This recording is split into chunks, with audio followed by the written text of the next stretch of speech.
Greetings, salutations, welcome back. Why is this not working? This isn't working. Well, it should anytime now start working. No, just a moment.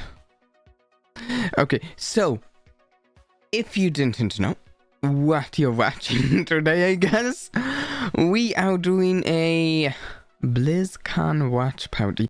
I've personally I've seen people do streams kind of like this before, but I haven't done a stream quite of this nature myself.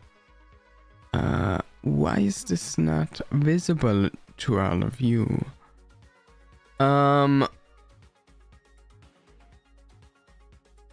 Why is this not displaying properly? So we will be watching BlizzCon. I want to show my thoughts as to what I expect to see and what I hope to see, and I want this to show up properly. Why isn't this showing up properly? This should show up. Hide, show, new. Let's go.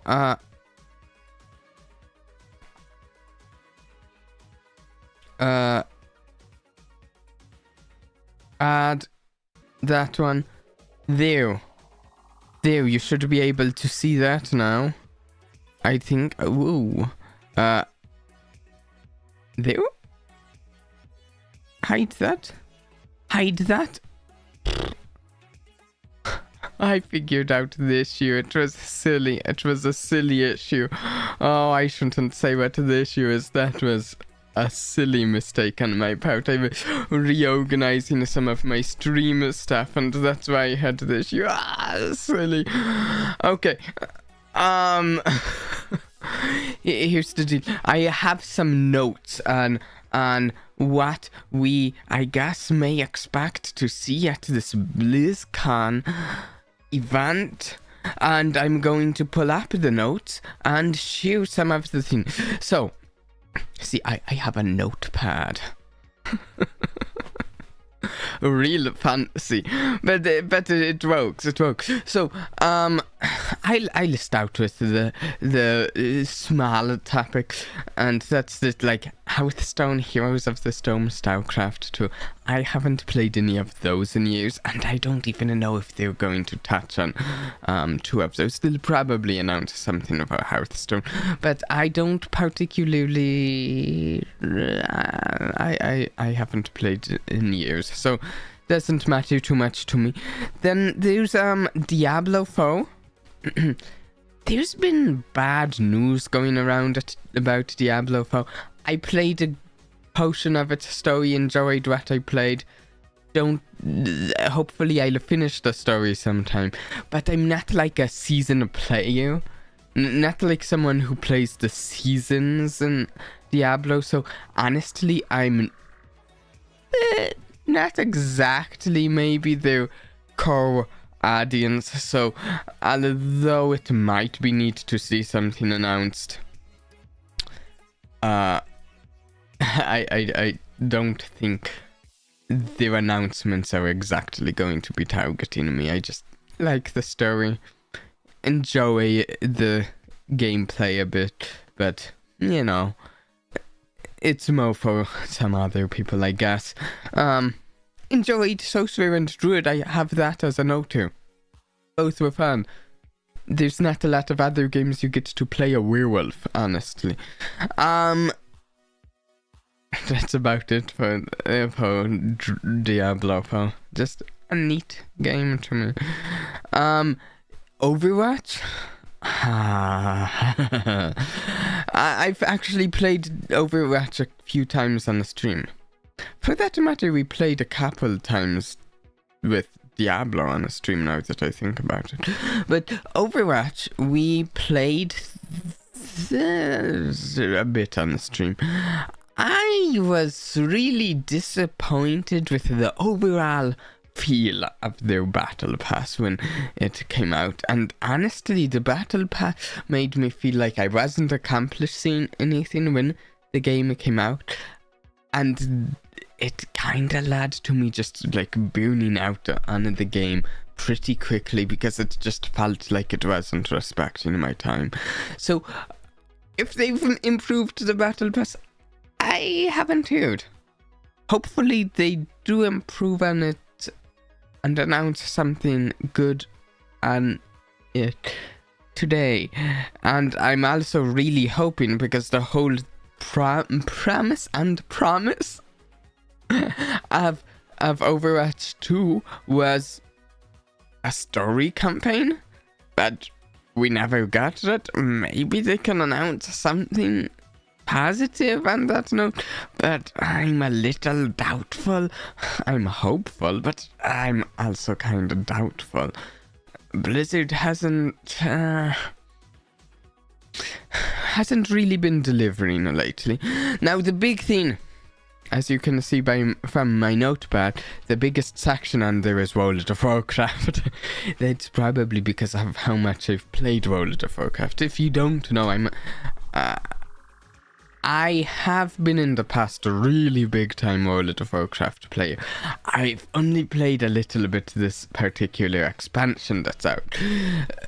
So I actually don't know what's going on in the story or certain gameplay thing that's going on. I'm probably not up to date with. I did enjoy what I played this expansion, but I just haven't had the time to play this expansion. Also my guild removed and dissolved and a bunch of stuff happened. But so what am I hoping for? Well, to start with, we kind of better get a expansion announcement today. Blizzard could be in hot water if they don't announce anything as far as an expansion is concerned. So I'm just expecting an announcement for that. I don't really care myself what direction they go thematically or story-wise, personally. I can't see it making a difference as to whether I will play or not. Okay, let's see. Is this just... I think I should have time to finish going over some of the things I hope for before we get to them. We're probably going to have... They often have like a kind of PR thing at some point. With talking about Blizzard itself. I can probably go over some of the stuff during that. Just a neat cinematic overall here. Well, kind of a compilation of cinematics, really, not its own cinematic exactly.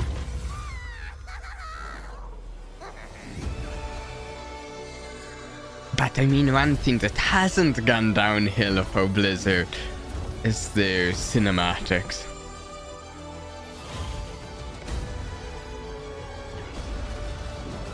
I haven't seen some of these clips before.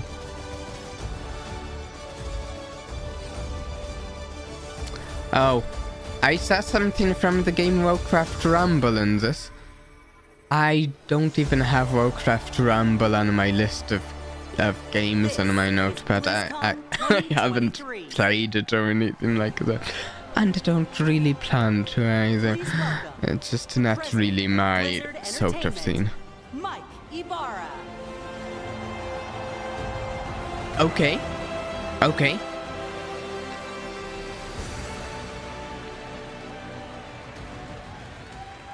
Let's go! How's everybody doing? I've watched Blizzcon for years. I always get really hyped for the opening ceremony. Sometimes other panels, but the opening ceremony is really good. Oftentimes, there was one that I thought fell flat, but to be back in person finally. All of us. I love you too. All of us at Blizzard tuning the have sound missed up on this him a so little. much. 4 years. It's been 4 years. You know what I say to that? That's too damn long. Where's our heroes of Overwatch at? Adventurers of Sanctuary? Defenders of Azeroth? Yeah! That's me. I'm a much more And gamers Azeroth than the other everywhere. one. Welcome! I'm surprised they didn't. Well, We I would have kind of love expected sharing a what we're working Hearthstone on all call the out. time. But to share it in person with all of you and to hear your stories. Since as cannot far as be I'm matched. aware, Hearthstone hasn't Meeting you all face exactly to face inspires us. had, And we put this energy and enthusiasm back into I don't know, everything we hard do. times, bad times, whatever. Thank you all for being here.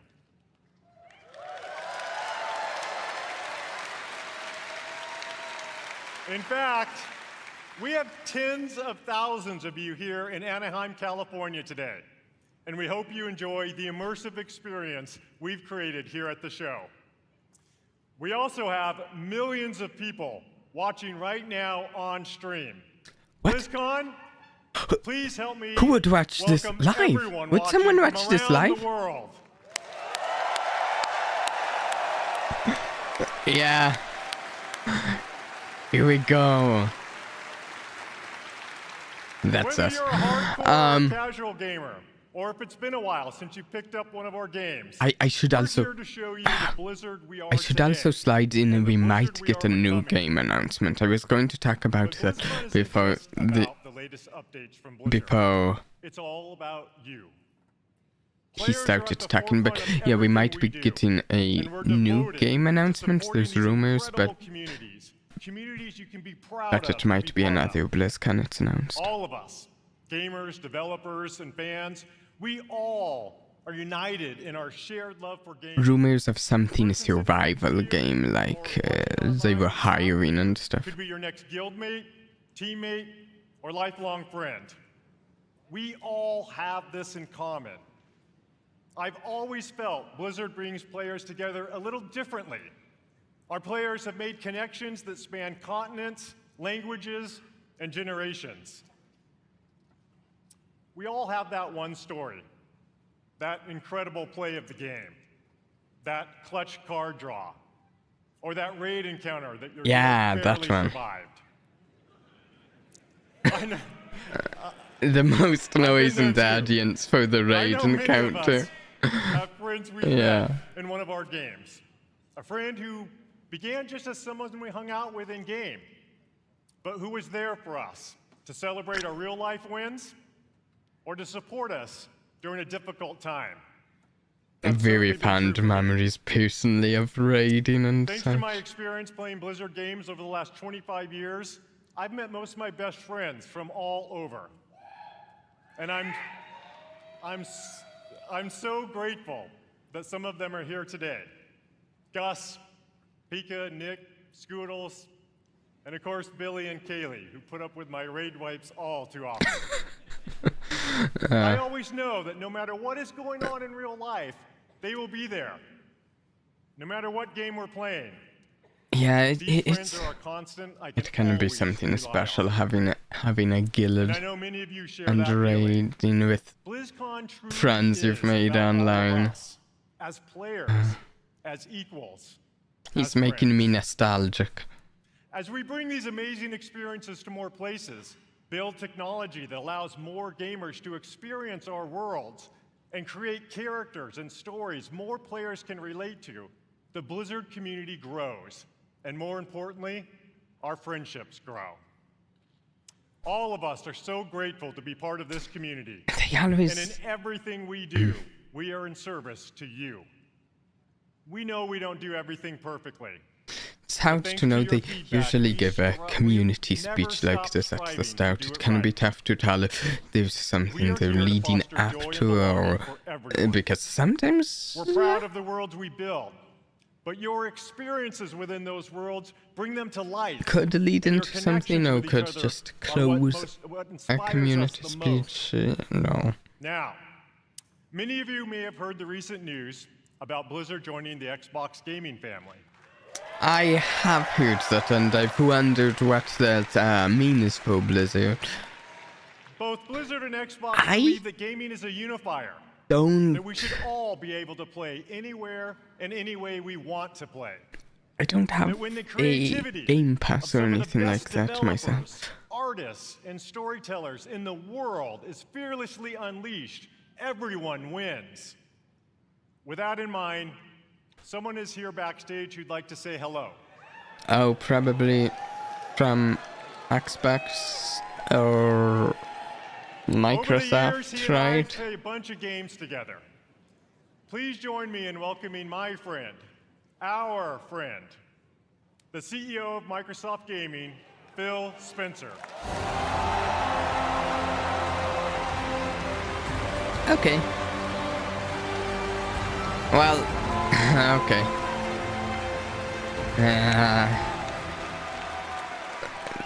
Fine. I want game announcements, not and hello, I don't feel. This is my first BlizzCon ever. I don't feel like he's going to be announcing something about World of Warcraft or Overwatch. He's probably more likely to talk about the Game Pass. Truly is inspiring. I recently have spent so much time playing Diablo 4 with my friends. Season 2 is awesome. And I can tell you I have not touched Season 2 yet. Team has planned for that game. It's going to be awesome. Actually, honestly, I stopped Diablo 4 when Baldur's Gate 3 came out. Throughout Blizzard's history, they've pioneered and refined so much across the gaming industry, and many of you here today have been a part of that journey. Think of Diablo. It propelled the action RPG genre forward. StarCraft. Oh? Spawned the foundation of what esports would eventually become.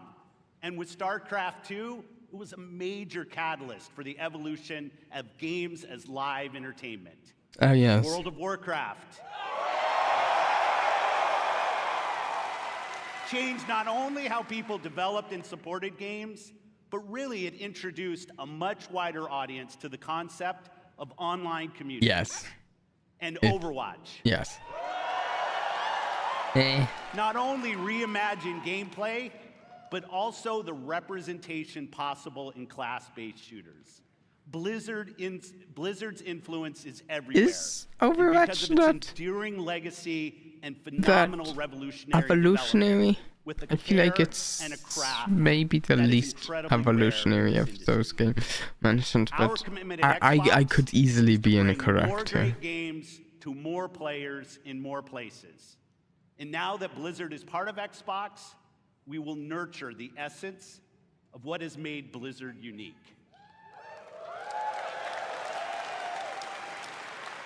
We're going to empower our new colleagues in a culture of trust, inclusion, and collaboration to continue what they do best. Yeah. Redefining existing genres, creating new, never-before-seen experiences, and uniting players globally in new ways. So I still have this list of things. In near future Earth and beyond. It has been a privilege to welcome Yeah, so they might lead into a survival game announcement at some point. Or the game might have been scrapped, or it might get announced another year. They were recruiting job positions for a survival game at one point earlier this year. I haven't heard further. I guess sort of leaks about it, but those weren't exactly leaks, those were publicly available to see. But I don't know what to make of that idea. It would be neat to see something kind of new, maybe something that's like survival, but sandboxy. I'd kind of like fantasy, but I'm a big fantasy fan. You know, okay. Part of what makes this such an exciting time for Blizzard is that we've never been more empowered, free, and dedicated to holding true to what makes Blizzard unique than we are today. We are accountable for creating this next chapter of Blizzard with all of you. We take this responsibility very seriously as we learn, grow, and get better every day. This is the start of a new era. So much more is possible, and you'll see some of that over the next couple days. I mean, up, you'll hear from some new friends there's and some old friends. I think I know the old friend that he's talking about. If you didn't hear about it, if you haven't heard about it. I want to take a moment to thank our Blizzard team. But let's see. Okay, wait.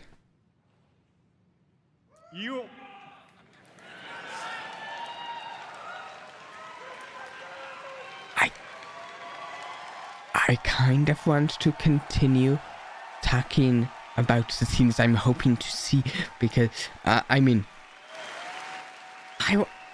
the Blizzard team should be thanked, definitely. But I do want to get through my list of hopes. Individuals on the planet, and collectively, we are capable of building the most legendary universes in gaming. Our future, our creative freedom, our path forward is truly our own. So, and I know we all stand together with a singular goal, to exceed player I'm a expectations. big fan of their universes, but there have been some... Thank you for everything you do. Blizzard does need to, I would say, raise the bar over some of what it's done lately.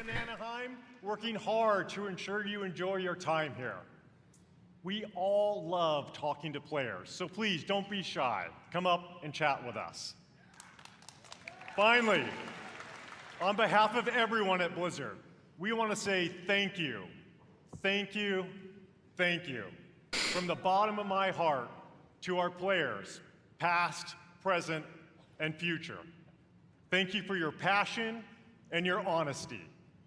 And most importantly, thank you for being part of our communities. This is what BlizzCon is all about.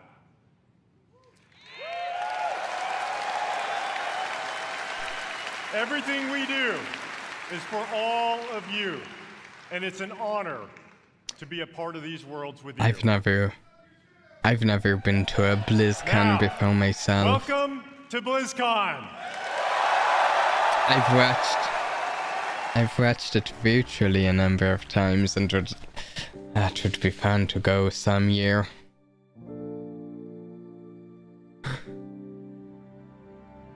You wanted to see if there was more out there. Okay, For yourself.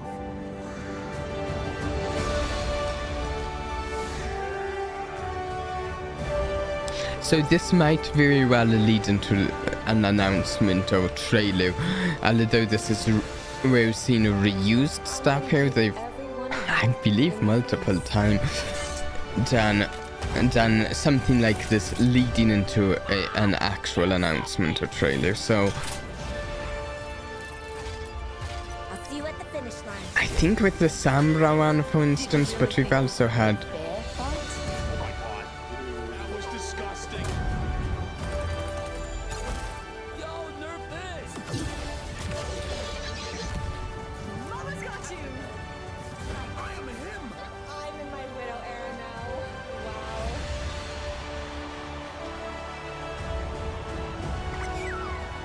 this is mostly Overwatch, isn't it? I haven't. We could use a good Overwatch announcement, I think. It's time I showed you something. And not just a character and a map. Please welcome Overwatch Game Director, Aaron Keller. I think Overwatch could use a good announcement. Hello, BlizzCon! But there's a chance Ever they since don't we have first revealed Overwatch in 2014, you have grown this universe into something truly unique and beautiful. Every single day, we see millions of players jumping into matches, forging new friendships, and showing off their skills. Last time We launched Overwatch 2 I last played was October, about and 1 it year, has been 1 year ago. Such an incredible year. Since then, you've been crushed by When we Divas played Mech the- over 26 million times. Had more I than think last 70 time I played was when we played the Halloween event on the stream last and year. played 65 years worth of prop hunt. I love prop hunt. The development of Overwatch is first and foremost focused on you, our players. We want our game to represent this global community, from the release of our Samoa map, to our celebration of Pride, to our first tie-in Peruvian heroes, Lifeweaver and Alari. We also want Overwatch to recognize those focused on achievement and prowess, and released our new progression system and the first set of Hero Mastery courses this year. And for those that just want something a little different, we've run April Fools and released a dating sim, an actual dating sim, Loverwatch. Have they improved the monetization though? And it's driven the team Because to it's look at hard to changes feel some of the like core they care systems about of the game. us as players hard at when work it on an was overhaul of our monetized as it competitive was system. back then. We'll get into that a bit today and a bunch more over the course of BlizzCon. And there is so much more to come. But I really We'd don't like know, to they give you could all have a glimpse changed it by at now. as much as we're able to show you coming next year. And boy, do we have some fun things to talk about. So let's get into it. If they're just announcing things along the lines of what we've had for a year, I'm honored to introduce the art director of Overwatch, Dion Rogers.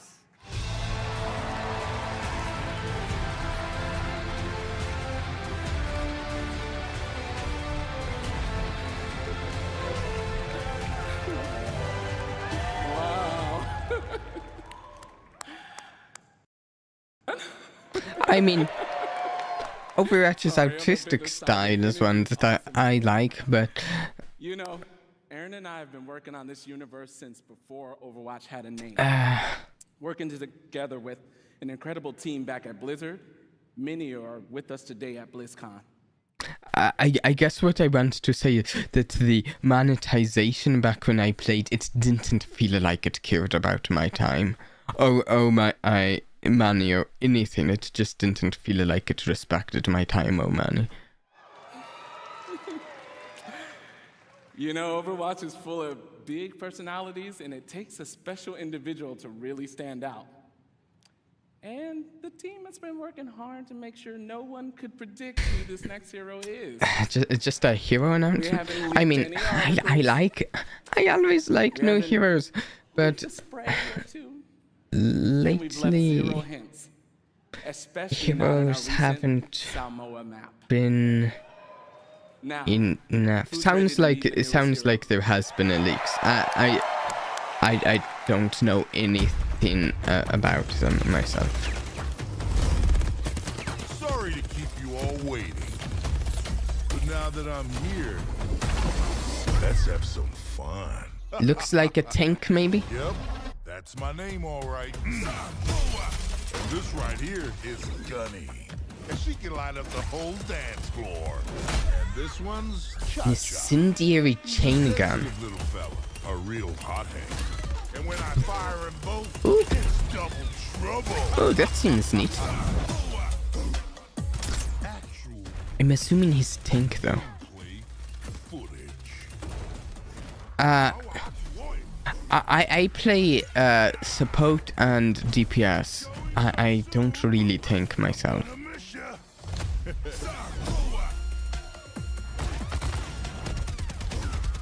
Don't tell me that's it. Both hearts. Yeah, it looks like a tank. Damage enemies, gain a life. I got your back. Which is fine, it's just less applicable for me. Here I come.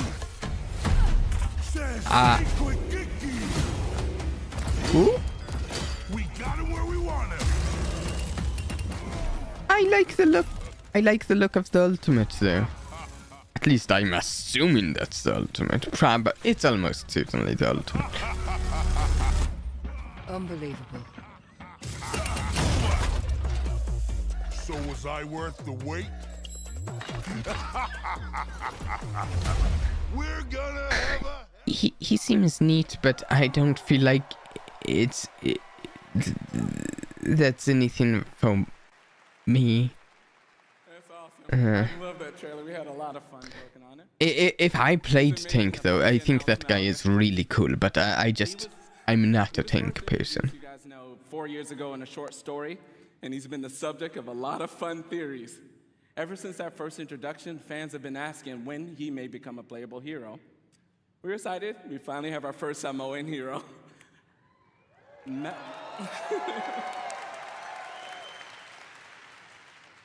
Oh, and as a character, he seems pretty cool. Samoan. He portrays himself as this big, loud brute. However, this is just a facade. He's a cunning tactician, always. I really like the style and just mechanically, not for me. In our heroes. We're always striving for greater authenticity and representation with each hero. And with Malga, we got a lot of help, actually. Even his tattoo was created by an amazing Samoan tattoo artist named C.E. Lufau. Are those robotic arms? That's cool if they are. That's cool, I like that. Awesome. Malga's super fun to play. He's easy to learn, hard to master, with what I like to call a brutal but cunning playstyle. We hope you love him as much as we do. Okay. Thank you. Okay. Join us later today for a Malga Deep Dive panel taking place here at the Blizzcon Arena and online for people at home. We'll talk with the team that helped create Malga and also how to best utilize his amazing abilities when he joins Overwatch in Season 8. Finally, we know Malga's going to be pretty awesome when he joins competitive He's play. neat. But before then, some of the best players in the world are competing in this weekend's Overwatch World Cup. Let's check it out. Alright, I don't... Legacy. I don't really watch esports myself. All year long, teams around the world have battled, chasing glory, hoping to etch their homeland in the history books. That is insane! He's still fragging like a madman! And it's a 5-man rampage. Oh, what? What? So They've overcome defeat. I've watched very little of the Overwatch League. That's what it's called, right? And now, I at long last, think. the Overwatch World Cup finals are here. I doubt no. And for the first time in 4 I years, watched some when it started years ago, but back to where it all began. I was more actively playing Overwatch then, so it was more relevant. On the championship trophy. The community has rallied behind him, and the wait is finally over. I've missed you dearly. The Overwatch World Cup finals start now. I'm sure it might be exciting. That World Cup. Please welcome Overwatch esports host, Zoe Oh, Schmidt. okay. Overwatch esports host. Cool. So, anyways. Wow. Fantastic to see all those memories on the big screen. No, we'll see. We'll see. BlizzCon. It's so great. We'll to be hear back some here of after this. 4 years with the Overwatch World Cup. This event has always been such a special event because it truly serves as a worldwide tribute to the beautiful and diverse Overwatch. Is any of this actually a new announcement? I think we already knew there was going to be an Overwatch event at BlizzCon, didn't we? So isn't this solid news? I don't pay attention to the esports scene, so maybe it's news, but I think there's... I'm confused. What? Spotlight. It truly is a special event for a special community, and I'm very honored and truly happy to be part of it all. Now I know that all of you here in Anaheim and everyone watching at home is joining us from all over There is a team that I like the mascot of, though, of the Overwatch League. Players. Among them, a former 3-time World Cup champions, Team South Korea, and the only team that managed thus far to stop their reign, and that is the United States of America. Wait. Where's my other window?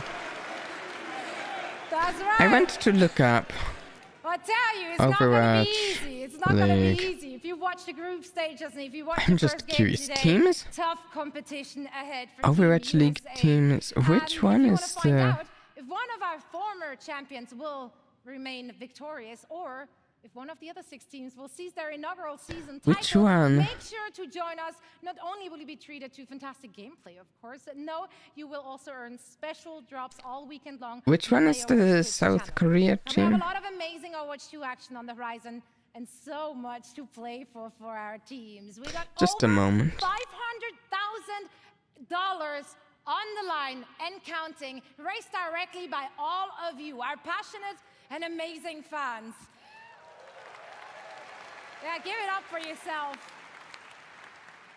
Now, of course, the winning team will walk away with a big bag, but this year, each and every single player out of the 43 teams participating will be earning a share. And this is unprecedented in Overwatch esports history, and it would not be possible without all of you. So once again, is it thank you so much. The Solar Dynasty is the team she Tomorrow night, was we will talking be about, I crowning the think. 2023 Maybe. Overwatch World Cup champions, and you can catch all the matches and all the action live in Hall B, as well as, of course, I didn't remember I'm the gonna be name. there. I'm looking forward to seeing some of you as well. And now, please welcome back Aaron with a few more things to share on the game side. Maybe a map. See, I think Overwatch needs more than they've announced so far. Is awesome. And the World Cup matches all weekend will be so much fun. But Overwatch has another thing happening here at Blizzcon. Earlier this week, we launched a new limited time game mode and special skins as part of an exciting collaboration with Saw some like images of this. I don't know Everyone can jump what's in going game right on now to with take it part, though. as well as check out their brand new music video for Perfect Night. And in honor of this collaboration, Le Seraphim will take the stage and perform in the arena tomorrow after the community night ends around 6 p.m. Pacific. Working on partnerships like this, or what we did with One Punch Man earlier this year, are incredibly fun. Yes. Oh yeah, they did that. provide us, I both saw the dev that. team and you, the players, a chance to experience And they some did a of our One favorite Punch Man universes collab, and which is artists kind of funny. I didn't style. do anything with that, but I And heard next year, about we it. have even more of these for you all to geek out about. Sadly, we can't reveal what those are all just yet, but maybe there are some other things coming in 2024 that we could give Story? you a hint about. Campaign? The Overwatch team They've never cancelled it, but had it's- such clarity of vision when it comes to the future. From direct feedback, Really? we hear what you love and want us to focus on. So, who wants to see a few of the things we're working on for next year? See, I'm still a kind of pessimistic about this. PvP game mode, Clash. In this new competitive mode, there are 5 points positioned in a row. The center point starts as the first objective, and the teams battle back and forth over the map, pushing into enemy territory or defending their own. Once a team captures all 5 points, or reaches the maximum Well, score, I'll let they him win. talk for them. Our initial Clash I'm map usually a is very tribute to a optimistic person location about the we future of showed at games. Overwatch's first Blizzcon. And it's one of my personal favorites. They say cherry blossoms are a sign of rebirth. Oh, are they and bringing it rejuvenation. back? That's And in actually really 2024, cool. I the liked rebirth that of map one of the always. original I Overwatch always maps liked it. is in order. Yes. Within the Clash mode, we are returning to the home of the Shimada clan It had with its the new issues, but Hanamura I map, liked it. Hanaoka. Additionally, we are working on overhauls to some of our most important in-game systems. Overwatch is a highly competitive game, and in early 2024, we'll release a reworked highly version of our competitive system game. with all new competitive rewards. See, I don't care that much about the competitive. I like the story and the character and stuff, so... Games that speak to so many of the cool and awesome things that we all love. The seasons and the competition, these aren't things that matter that much to me. Witches, and even a mirror universe where heroes become villains and villains become heroes. I mean, neat, And of course, but Overwatch is nothing without its heroes. I really don't like Malga being is this the 39th pessimistic, hero but in Overwatch, I just... And in 2024, we'll be releasing 3 more, and we want to give you a glimpse of 2 of them. A new damage hero Venture is coming in Season 10. I and like support, damage, but... currently codenamed Space Ranger in Season 12. I like both of those. This is Neat. just scratching the surface of everything we But have there's in also a works. lot of damage Join and us support. tomorrow here I'm and a online, little where picky we go in about the depth on damage all and of support this in our What's characters I Next play. section. I'm We'll have not more a jack of all information on trades the reworked competitive myself, system, so... a closer look at Space Ranger, even early gameplay footage of Venture, and so much more. And lastly, for the first time ever during a Blizzcon, not only is our next hero playable in the Overwatch Hall here in Anaheim, but all of you at home can play Malga all weekend in-game, including Quick Play, going live right after the BlizzCon opening ceremony concludes. Cool. Pink, though, I right? know you'll love him just as much as we do. Thank you all. I mean, We'll see you even in if he game. was a healer damage dealer, By the blood of the willing. I probably it wouldn't be enough to get me back on Overwatch, because they've released some interesting characters I'm interested in playing, but it hasn't brought me back because the game didn't feel like it respected my time where last time I was on. I would like to give it another shot sometime, but... Hell yeah, really? So I'm guessing we're getting a Diablo announcement. This is awesome. Oh my god, it's so pretty. Go! Run! But I'm guessing it's just like an announcement of a new season. Are we starting with the like MOBOing stuff? She looks like me. And then getting to the more interesting stuff later, I guess.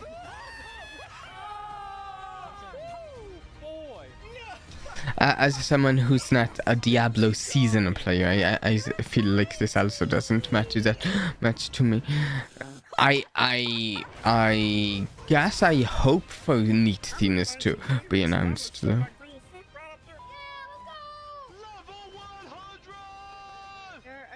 I do still need to finish the storyline of Diablo 4. I haven't had time to finish it up yet. And I do like the story. It's cool. Diablo has an interesting story. Fight the darkness. Break the chains and be beautiful in sin. Hail Lilith, Blessed Mother. You can pet the dogs, by the way. Wow! I had no idea. That's not sarcastic. I actually didn't know you could pet the Please dogs. welcome the General Manager of Diablo, Rod Ferguson.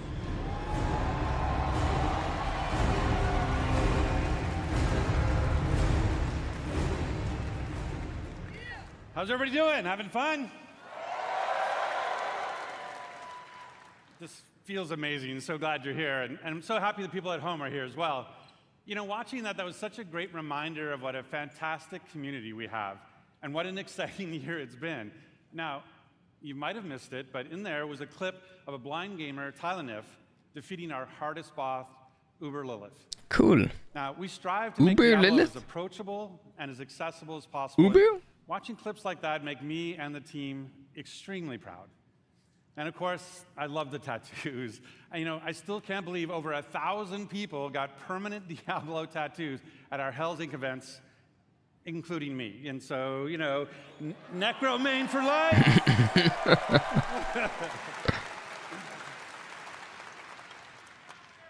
So, we talk a lot about the last Blizzcon 4 years ago, and back then, the Diablo community was hungry for even more experiences in that dark, gothic place caught between the high heavens and the burning hells. I don't feel like... A little place we call Sanctuary.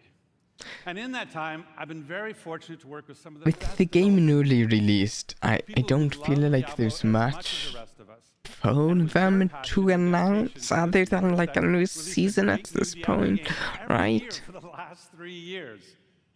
Diablo 2 Resurrected brought the return of the classic that helped define the genre. Remastered. I love Diablo 2. I have not played that. I also haven't played Immortal either. And Diablo Immortal brought Sanctuary to mobile for the first time, bringing I knew they'd bring Immortal up. into our universe. In fact, you might not know this, but 60% of Diablo Immortal players have never played a Diablo game before. So we really welcome them to our universe. And then, of course, there's Diablo. See, I am not much of a mobile player. It was that kind of excitement that made it the biggest launch in Blizzard's history. And it means so much to the team to see how you... What, really? We've played over 1.5 Diablo 4 was their billion biggest hours together launch? so far. And it's your love for the game that Is it drives just us. out of the Diablo franchise, or We've had a really lot of biggest out changes of over the all of last their 5 months. In fact, franchises? our patch notes for Season of Blood, our second season, were over 14,000 words long. Is that just because of the growing video game player base in general? The growth of the video game industry? Now is the perfect time to pick your class, build your character, join Phil Spencer, and see what the hell it's all about. And with that, I'd like to introduce Diablo 4's 2 production directors. They help lead the teams who are building everything we do today and everything moving forward. Please welcome Tiffany Watt and Chris Wilson.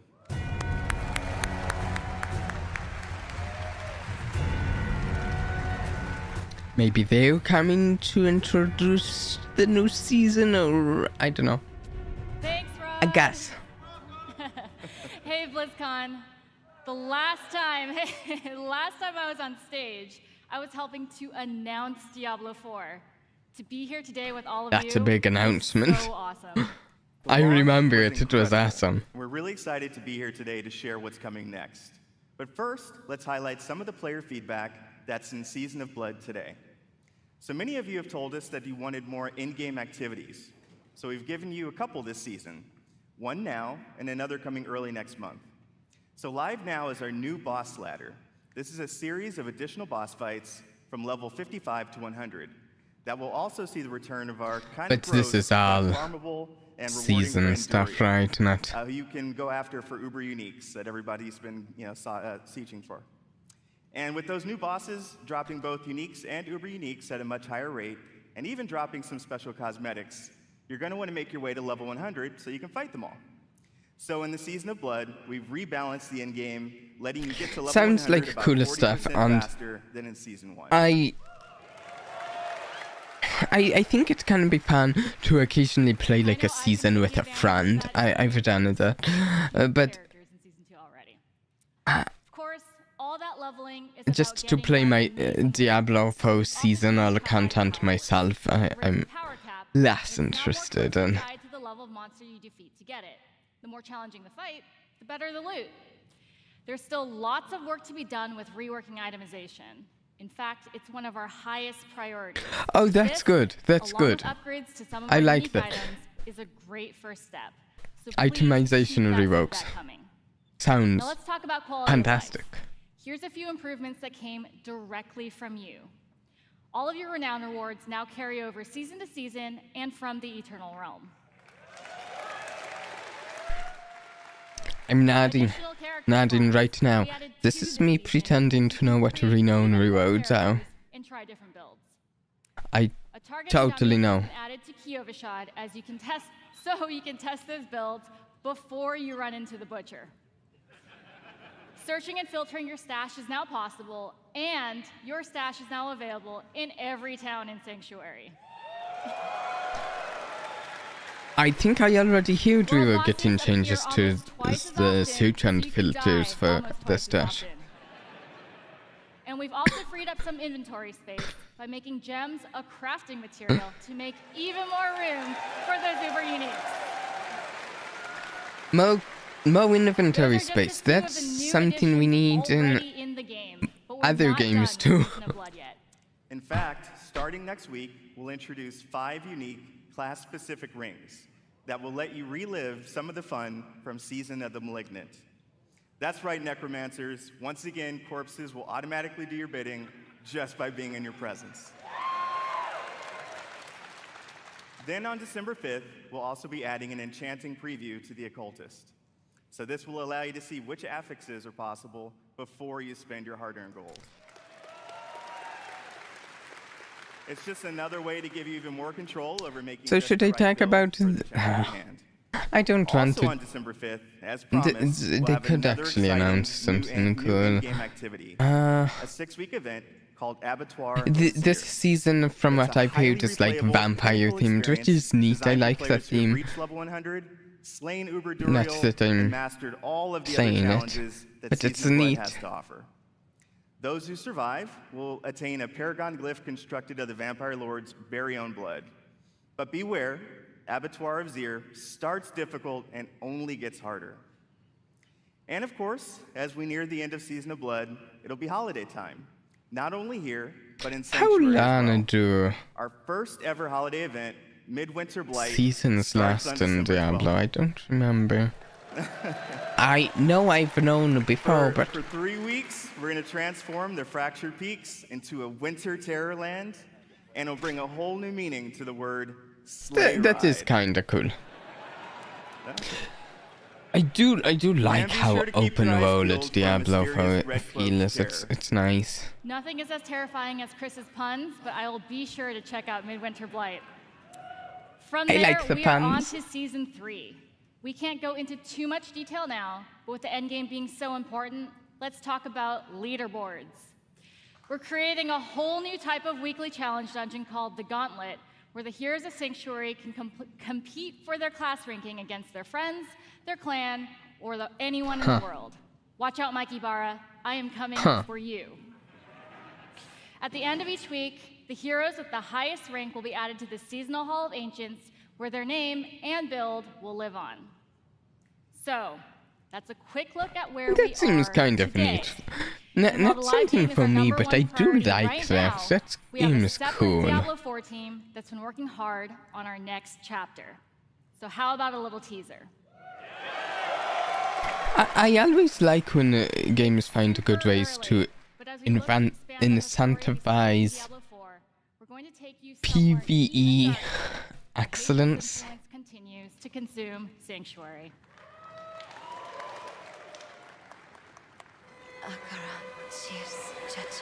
We have each played Oh? a part in what has happened here. A Diablo cinematic? You abdicated your choice to this child. As far as I'm aware, we haven't seen this before. Every step she takes, I grow stronger. There will be no salvation in the light. This is cool. Battle of Hatred.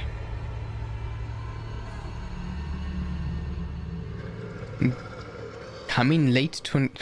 Wait, so that's not the next season. What is it? Is Diablo 4's first expansion. An expansion this soon. Its campaign will continue the dark tale that began in Diablo 4 as we learn the fate Okay. of the primeval Mephisto and his demonic plans for Sanctuary. Alright, are they doing To do a... that, we'll be visiting a region new to Diablo 4 and a fan favorite from Diablo 2. The lush jungles known to outsiders as Torajan, but known by the locals as Nahantu. With this new story set in a mysterious new region, This has me a little worried, to be honest. completely new class, never seen before This- in the Diablo universe. Are they planning to do yearly expansions for Diablo 4? Vessel of Hatred releases late They next might be. year. We cannot wait to share more about it this summer. That could be a We want you to know painful monetization for the player base. your feedback will continue to help us evolve and improve the Diablo. Also, the more I think about it, the less unlikely it seems. And we hope that you are too. Our team has put in a lot of hard work, and we love seeing your love for this game. So please join us tomorrow. We have a special Diablo 4 campfire panel where we'll be sharing more details about the expansion, deeper dive on some of the upcoming game changes, and we'll also have a special Q&A session to close it out. So enjoy the rest It's just the AAA publisher game monetization have been getting worse lately. Okay, what's next? Oh, maybe we're getting back to World of Warcraft? Yes, we're getting back to something Warcraft related here. Though these are from like all of the Warcraft related games here. Lots of different things here. Butters, go buy World of Warcraft, install it on your computer, and join the online sensation before we all murder you. Alright then. Welcome to the World of Warcraft. Okay.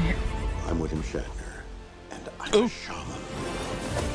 What was that? What was that from? Shut up, fool!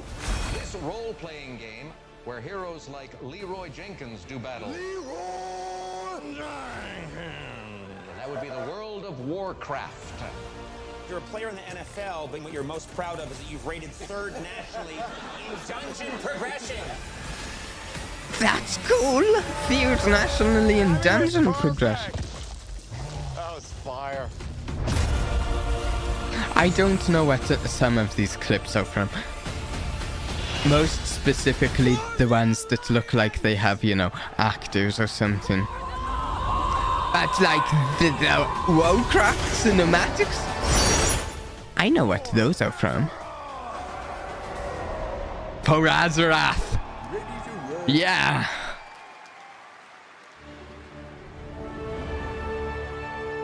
Please welcome the General Manager of Warcraft, John Haidt.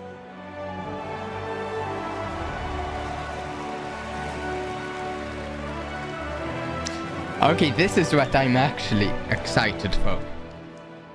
Diablo, Overwatch, And thank you. but World of Warcraft, this. And we are ready to work. Anybody here for Warcraft today? Yeah! Yeah! Big shout out to the Warcraft teams. They are so happy to be here today. That's we have odd. so much cool stuff to show you. So We're probably give it up getting- for my Warcraft teams. This is me clapping. I'm clapping here. Too, I'm also clapping. Can you believe that almost 30 years ago, a dispute between orcs and humans led to one of the longest running fantasy adventures in video game history? I Right? I didn't put Warcraft Classic on my list. They're probably going to do an announcement for it at some point, but I haven't played it before. I keep up with retail. Are now parents, right? Raising new heroes to take on the raids and battlegrounds of this timeless adventure. It's those shared stories of Azeroth, both in-game and out, that make up this universe. Today is a great day for Warcraft. What? That is a cool image thing they have up on the screen there. I don't know what that will that's. take us through the next 3 What that decades is. and beyond. What? Oh yeah. Maybe the new game is a Warcraft survival To game. entertain you, we welcome everyone to find your community.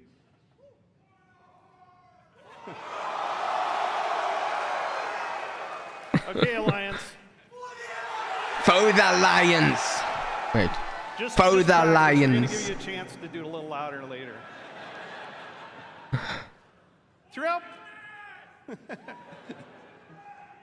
the taverns of Azeroth, tall tales of adventure are retold through the whimsical and clever card play of Hearthstone. Okay, Hearthstone, yeah. I liked it when I played it, I did. But it's been years. Their collections and boasting of their deeds. Okay, so we're probably getting a Hearthstone related announcement. Warcraft Rumble. Okay, Warcraft. Yeah, sure. Yeah. Is Warcraft Rumble just mobile? I kinda assume it is. I don't really play mobile games, honestly. World of Warcraft.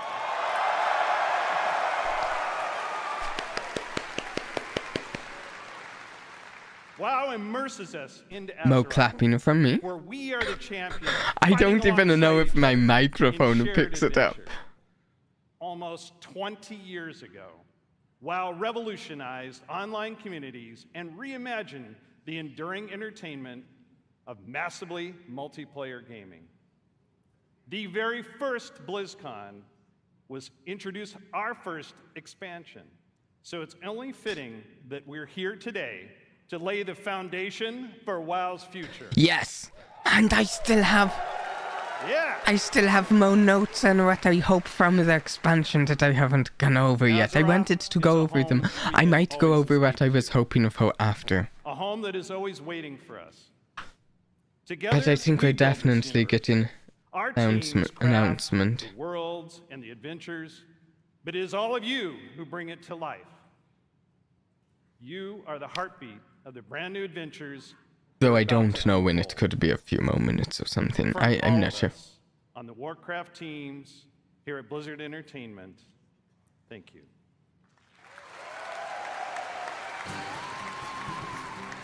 Please welcome from Hearthstone, Okay, lead designer Cora we're starting Georgiou. with a Hearthstone announcement. I kind of want to go over some of my notes here while they talk about the Hearthstone, so I go... like, there's nothing really I can input about Hearthstone. I don't even know a lot of the things happening with it these days. I've heard some crazy stuff, but the crazy stuff I've heard about Hearthstone only goes to tell me that I don't know much about it. 10th anniversary. 10 years, wow. Time flies, time flies. It's a decade telling tales around Azeroth with all of you. Whether you aspire to climb the ladder to legend, enjoy brawling with friends in the battlegrounds. Okay, I am tuning her down a little because I want to get through some of this fear. So, we may get a new race in the expansion, but as I've noted here, it's not something I feel particularly excited about. I don't really care whether or not we get a new race. With allied races coming out left and right, it doesn't feel that impactful. Stage for a standoff. In Hearthstone's upcoming expansion, Showdown in the Badlands, which takes place in Azeroth's Wild West. Are they talking about an expansion that was already announced now? They didn't save the announcement for this? An outlaw and a lone ranger. Huh. They may not know it now. Together, they are destined for a grand adventure. Okay. Anyways. Okay, wait, if it's a cinematic, I like it, the cinematics anyway, even though I'm not going to play it. Trying my best to do some good out there. But Most of them. long to realize that Not every cinematic. right friends everything would change. Oh no. You don't know who you're messing with. Something just happened with my stream. Let me check that the stream is still running. The stream is still running. That's good. That's good. Let's move! Right behind you. And it was like a powder keg, waiting to explode.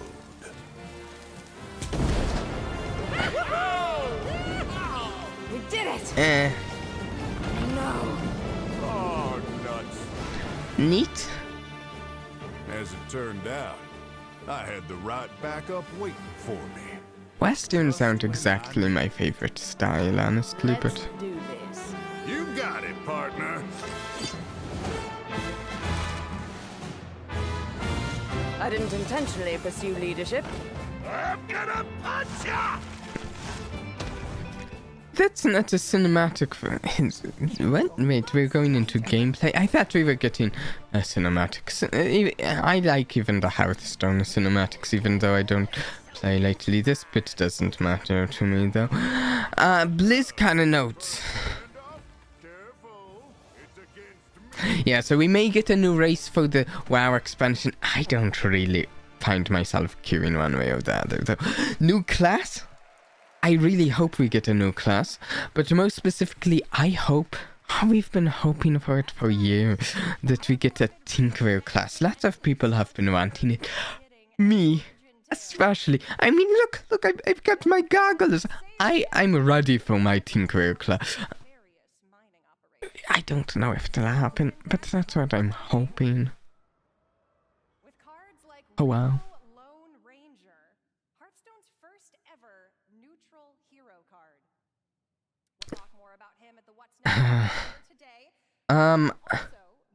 And what about... I would like... I'd like it. We're probably not getting it in a WoW expansion at this rate. But I'd like them to...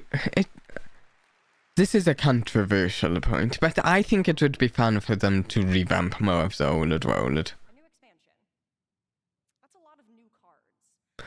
And, like, no, I have it noted. I'd like OLED content revamp, places, capitals, gameplay system.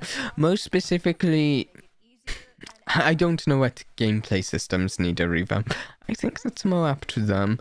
But capitals, we have multiple capitals. It would be nice. I don't know if they care about it, but it would be nice if we could actually go back to Gilneas someday. And let's just check what. Hearthstone card pack. You can get up to 50 cards from a single catch-up pack. Catch-up packs.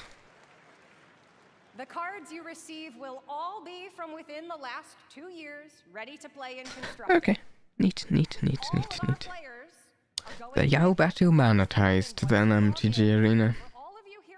That is something I can say. That's the thing I miss. Okay. Something else. World of Warcraft could really use a big feature that a lot of people could enjoy both casually and competitively, like player housing.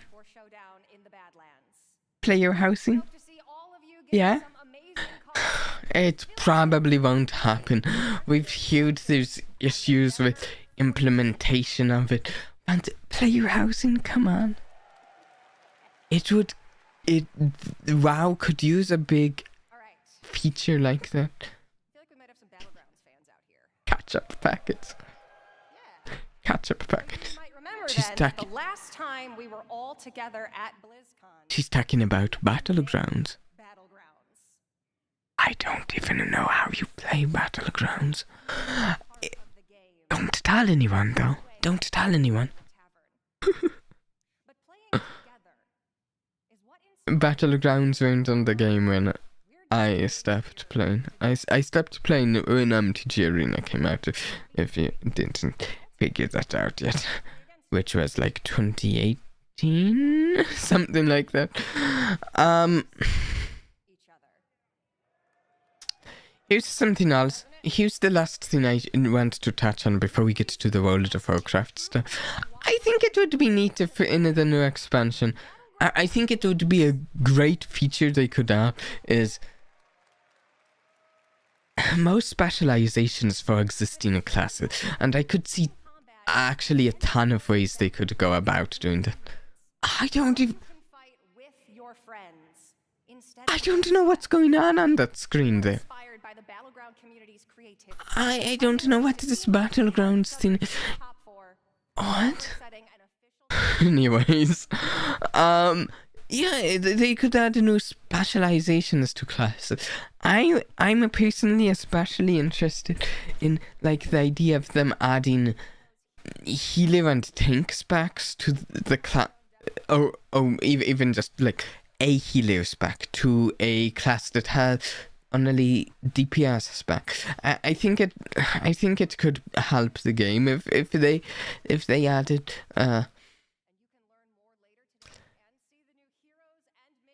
they diversified the roles that certain classes could play. Oh, even if they made a DPS spec into a non-DPS spec, like maybe if Arcane Mage became a time-based healing class. You can also join me and other members of the Hearthstone. Oh, shield-based tank class, or they make Arcane shields, I don't know. Pull a dev and challenge the Hearthstone team. Or, if you want to catch up after 4 years away, pull up a chair by the hearth. If you don't know, I've been a mage player all of my time playing World of Warcraft. And I'd be willing to play other specializations, other non-DPS things, but mage can't. But I like playing mage so much. Oh, Warcraft Rumble. So exciting.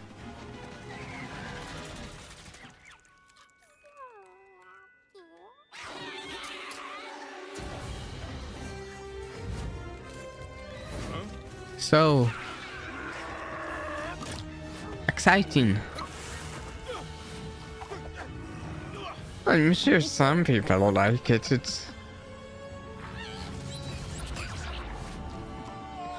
But it's even goofier than Hearthstone. I like Hearthstone's goofiness, actually. But Warcraft Rumble is even goofier than it. It is. Isn't it?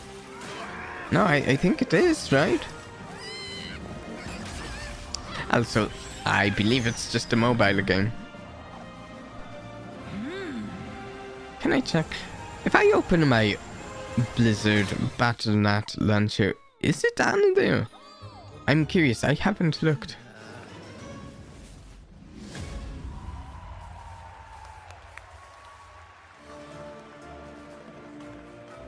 Please welcome, from Warcraft Rumble, executive producer, Vic Sarath.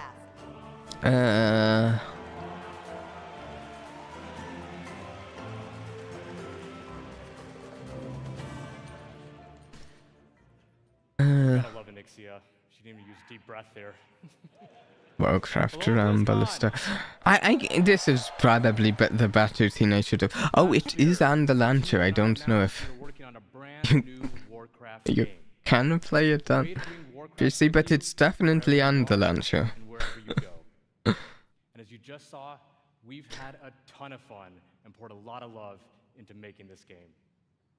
Iconic characters and things. It's an action strategy game with a deep PvE campaign, a dynamic PvP mode, and so much more. I'll just have to take the word for this. You'll mix and match miniature versions of characters from the Warcraft universe to make your very own army as you take on opponents all over Azeroth. So, if you've ever wanted to see Jaina command an army of Murlocs, this is one of those things that Angry chickens, apparently. Okay, so I feel it's fine if you like it, but it's just not for... Troops and spells from 5 families. Lions. Too goofy. Horde. For me. Beasts. But it's fine. It's fine if you like it. It's fine. It's Blackrock. You'll battle your way through maps inspired by it's fine. locations. You'll fight to This is another game that I just didn't get on my notepad list here. Speaking of bosses, each one. I think I forgot it existed. So you'll have to adapt your strategies to the threats you'll face as you battle through the campaign and beyond. Our goal was to give you everything you love about Warcraft, reimagined with a big dose of what our team calls joyful chaos. When we set out to make this game, I like chaos. offer a variety of challenges, no matter how you choose to play it. That's a 5 minutes positive. at a time, or Chaos. hours on end. And that was something we especially focused on during the beta, to make sure you have something fun to do every time you open up the game. And for those of you that played the beta and gave us your feedback, thank you so much. It's because of your support and the hard work of our team that we feel we got something really, really special on our hands. I kind of feel bad saying bad things about it because of the fact that probably like Diablo Immortal, it'll get loads of players more than the other games because it's mobile.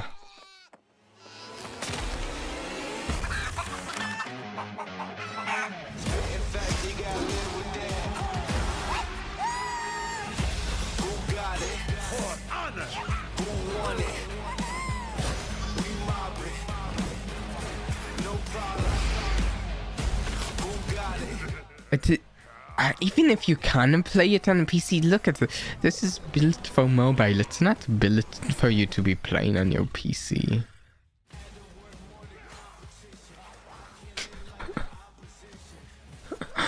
I'm saying that, but at the same time, one of the games we've been playing on the stream lately is built for mobile, isn't it?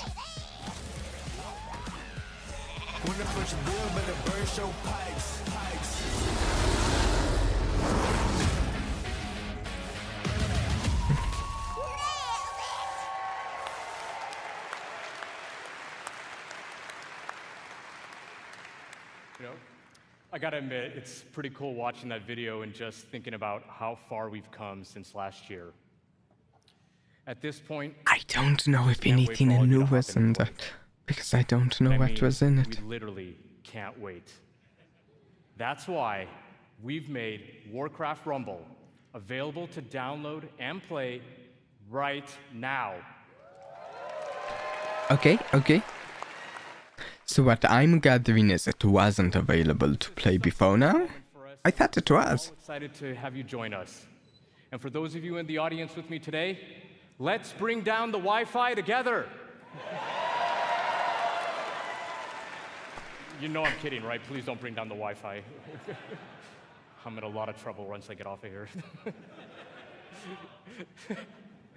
Whether you're a veteran of Azeroth or just have a deep love for strategy games, there's a lot to enjoy here. We've got a huge campaign with over 70 bosses. And for those of you looking for an especially unique challenge, we even have a heroic campaign with an extra layer of difficulty that we cooked up ourselves. Okay. We've got maps with verticality, capture points, resources, traps, and all kinds of other contraptions. Each map There's a quality in this game? by our team and is its own unique puzzle. Really? But how you choose to solve that puzzle Okay. is completely up to you. Weird. And when you're in the mood for a solo dungeon, we've got you covered there as well.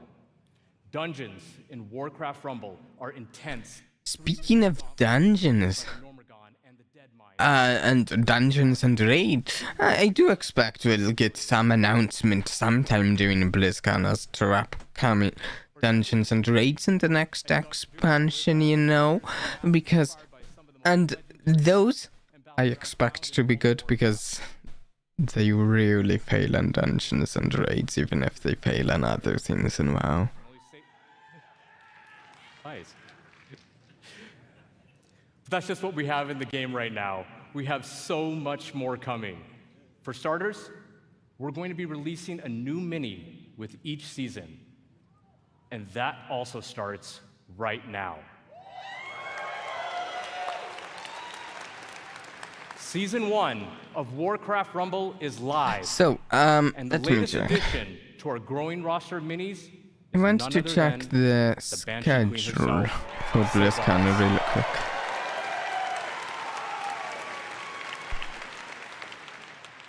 We're also working on even more ways for you to play with or against your friends. And that includes the biggest challenge in all of Rumble, raids. So we would like, Make sure to join our we would like, channel later today to hear all about raids and what else we have in store for the future of this game. we have maybe half an hour left in the opening ceremony. I just wanted to let you know, the team and I, many of whom are here in Anaheim with us right now. I'm guessing they're we saving the love best for big last. strategy games, and we I set out to hope make a they're game saving the that best harkens for back to last. our RTS roots, where Warcraft began almost 30 years ago. It is really made out of a genuine love for Warcraft by people with deep roots Oh yeah, in the universe. yeah. I do believe No matter that how you like to that play, it's made with a love for Warcraft. It does really look like Thank you it so to me. much, Blizzcon. It's just Enjoy the chaos, and we'll see you in not. game. Oh me. Please welcome executive producer, Okay. World of Warcraft, Holly Longdale. Here we go. Oh wait. This is going to be classic WoW, isn't it? First, they'll probably start. Maybe. It's a guess. I don't know for sure. Oh, I'm so excited to see you all here. This is fantastic. Well, can you believe we've been playing World of Warcraft for almost... That said, I don't actually know where they're going with classic WoW. Lich King was the last thing, right? It was a while ago, right? You know, some of us, we waited in those lines for those midnight releases and... And some people are a lot less interested in Cataclysm than... Yeah. To install those WoW discs one by one. Across nearly 2 decades, players all over the world have taken part in the stories of Jaina, Sylvanas. I think we're starting with a classic WoW announcement, and I'm actually curious. I don't think I'll be playing whatever it is because I prefer retail, so but many others. And I'm together, curious we jumped still. through the portal into Outland. We sailed off into Northrend, and we watched Sargeras stab the world with that sword. Yeah. During that time, gaming has changed, and you have changed, and so have we, particularly in the past year. The entire team across both modern and classic have embraced their communities. We are truly listening to your voices and taking action. My friends at Blizzcon, now is the perfect time to prepare to close chapters, open new ones, and double down on why we all fell in love with World of Warcraft in the first place.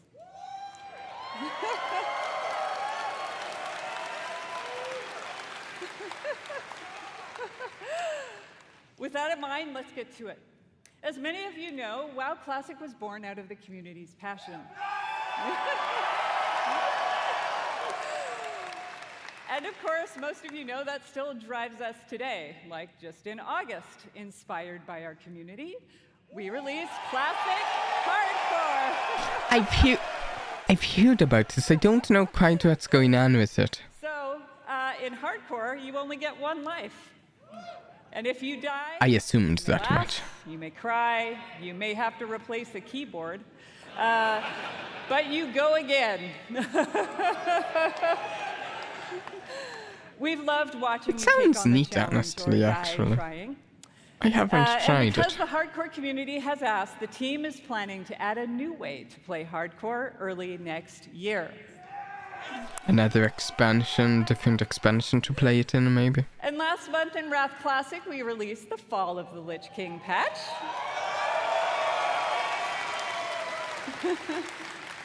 And while there's still more to come in Wrath, earlier this year, we looked at your feedback to think about where are we going Are to go people next. interested in Cataclysm? I'm not sure. We read through a lot, and I mean a lot. Honestly, I do like Cataclysm, but Media forums, and we sent out surveys to our players.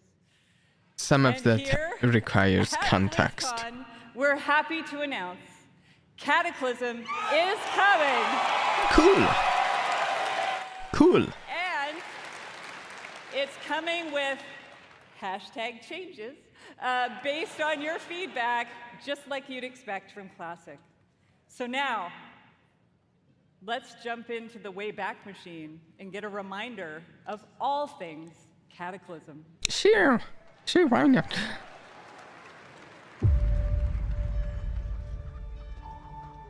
I actually did like Cataclysm.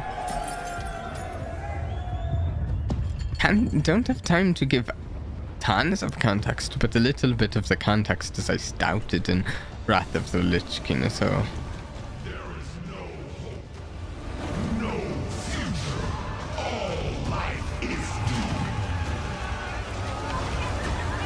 So in a way, Cataclysm was my first expansion.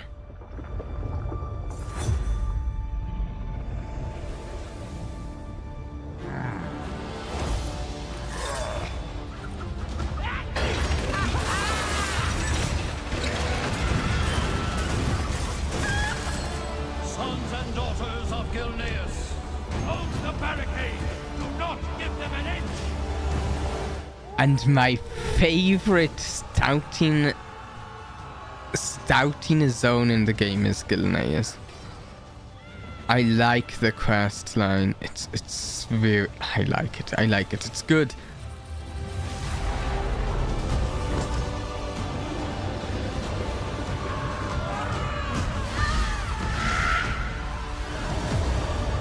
Neltharion, it is time to end this. All Azeroth shall burn.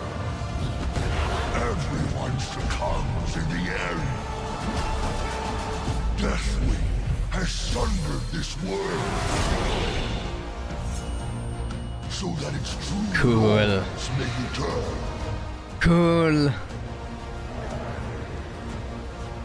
You dare trespass into my domain? Ragnaros. Yeah. This is my realm.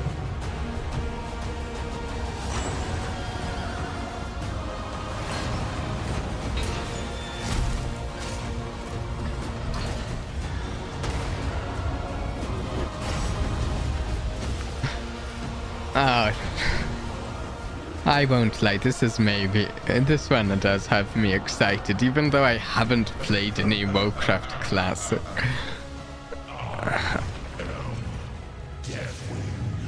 Deathwing! End of all things. The end of all things, yeah. The Cataclysm.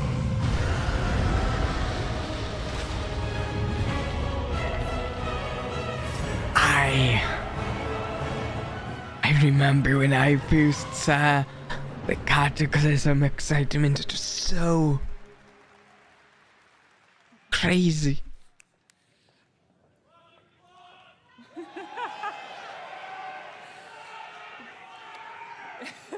Get ready, my friends, because I love the passion, by the way. Get ready, my friends, because the road to Deathwing's destruction is coming in the first half of next year. All right. Now, over the past 4 years of Classic, we've watched you master the vanilla experience, and we've loved it.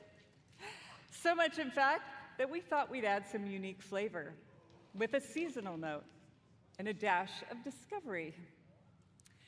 Season of Discovery is vanilla WoW with a spicy twist. You're going to discover new secrets as you scour the world and find class-altering abilities. In a classic?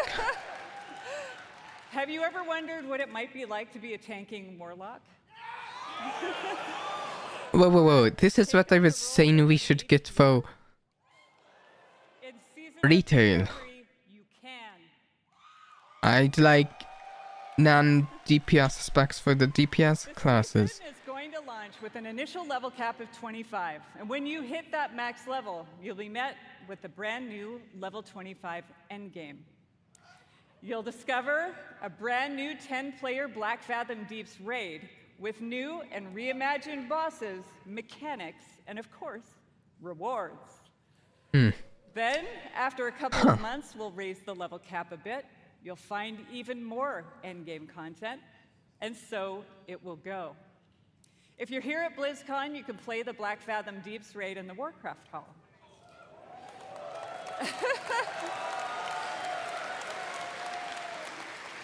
So, if you love Classic or just a little intrigued about what exactly a Warlock tank can do, go check it out. I'm intrigued, but I don't For all want of it you for watching classic. Online, don't worry. You won't have to wait long to play. Because we want you to discover all of the secrets together, there will be no public testing. WoW Classic Season of Discovery launches in a few short weeks on November 30th. Cool, I guess. Always nice to have releases soon after BlizzCon. It's good for hype. Cataclysm. Don't miss the Classic panel this afternoon. All right, now it's time to talk to my Dragon Riders in Modern WoW. Here we go. This is what I've been waiting for. Our team remains committed to giving you meaningful game updates about every 8 weeks with more content. Again, I don't actually know what's going on with the story in Dragonflight at the moment. I haven't had time for WoW this Our next expansion. major update, Guardians of the Dream, is going live in just 5 days. Only like yesterday did I find out about the name of that A update. shout out to my elves. It is finally our time. Sounds cool. 1 Guardians week of the later, Dream. Season 3 will start with the last raid of the expansion, Emirdrasil, the Dream Yeah, we're Smoke. definitely getting the There X-Pack we will have our announcement, final don't we? showdown with Feroz Yes, to yes, defend definitely. our new world tree. But fear not, that's not the end of Anytime our now. time in the Dragon Isles. There's a lot more to come in Cinematic? Dragonflight that will serve Cinematic? as both the epilogue of this story and the bridge to our next one. Like I said earlier, we are evolving. We are changing our approach to this big, beautiful game and how we look ahead Evolving to would new be chapters. very good. BlizzCon, And not time just... for a new adventure. One that has grown from the very seeds of what captured our hearts when we first And I do mean, like, more than just new veteran raids and players, dungeons, even though raids and 20 dungeons and years have quests led us and to areas are... zones are those who have good. yet to join us, An now evolution is of the it would also be And who better good. to talk about the first step in this journey?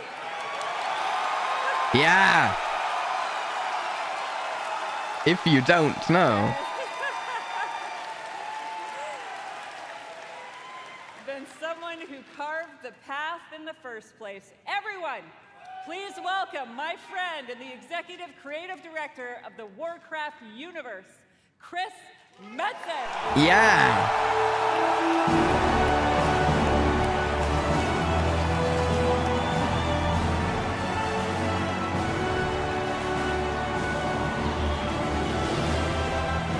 Here we go. Here we go.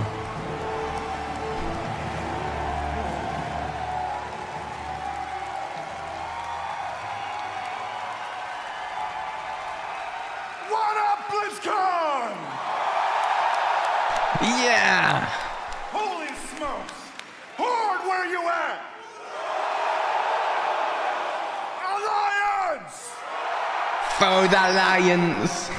BlizzCon as one! Holy smokes! Thank you. Thank you. It is Thank you, guys. People It has been calling a long, out to strange Christmas. trip to get back to this spot. I tell you that. So he It has been recently interesting got this past year being back under the put hood back of into World of this Warcraft. position. But It has reminded was me he of in a this few position things. before? One, He recently was put I in this position, love and I know a lot of people were excited about it. It's hard to know exactly what it'll mean, Number 2, or if you know it'll what? have any effects on this expansion. But And number 3, on the real, it feels amazing to be yeah, back and part of this Blizzard family again.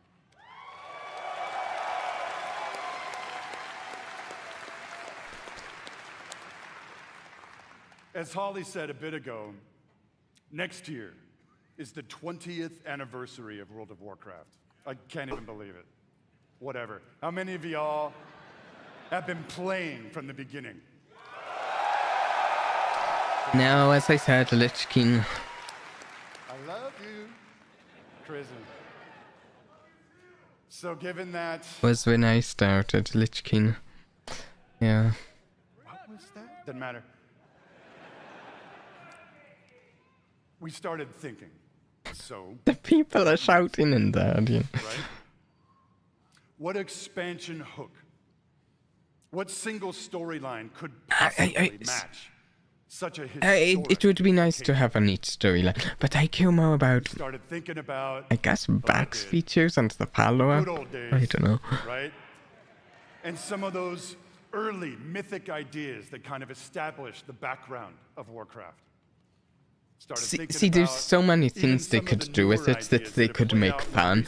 recently, I want to know what they're doing feel a with little it, unresolved.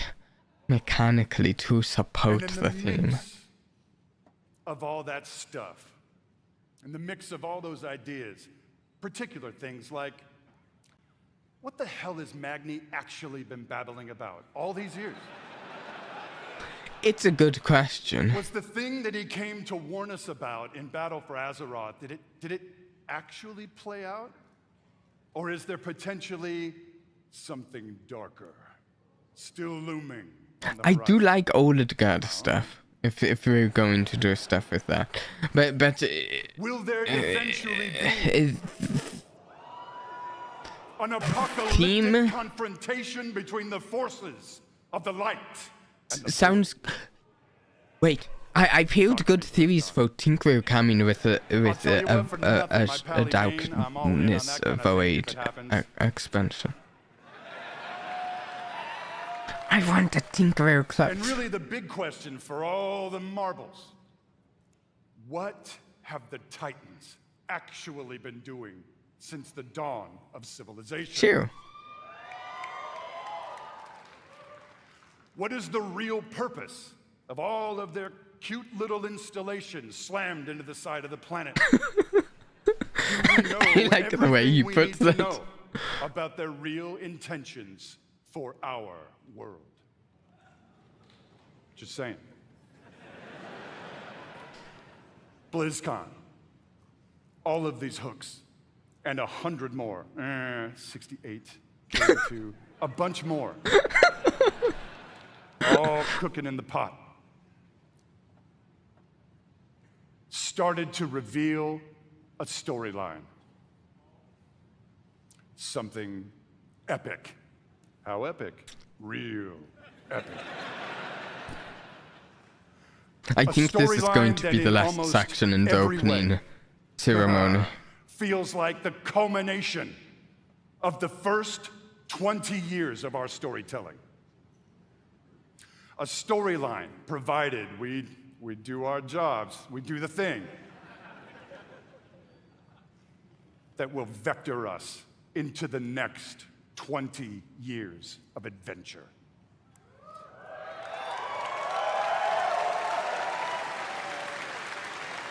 Blizzcon.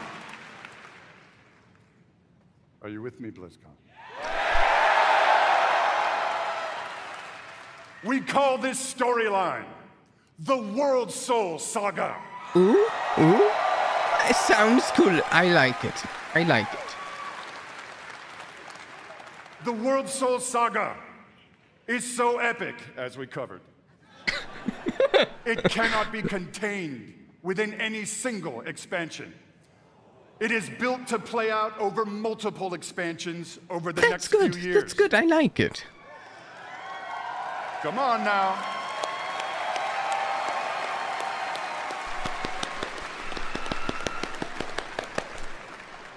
Having said Did my that, mic pick up? we are Oh, working whoops. on Did my multiple mic ways pick to up? deliver That's this clapping. adventure to you a little faster than you're used to. What? Huh? We're not going to get into it at this BlizzCon. Forgive me. What? Wait. Keep your ears peeled. What's I he? assure you, we are What's he moving talking about? with purpose. And the last thing we really want is What? for y'all What to was have that your tease? grandkids controlling your mouse and your keyboard trying to wrap this thing up. So, it's coming. Yeah, you're right. He really can Also, command given the scale an of idea. this monster, He's always had we have decided a good to change it up. charisma about him. Here we go. Dun, dun, dun, dun, dun. Instead of just debuting your next expansion all on its lonesome, What? we have decided to give you a glimpse What? at your next 3 expansion sets. 3!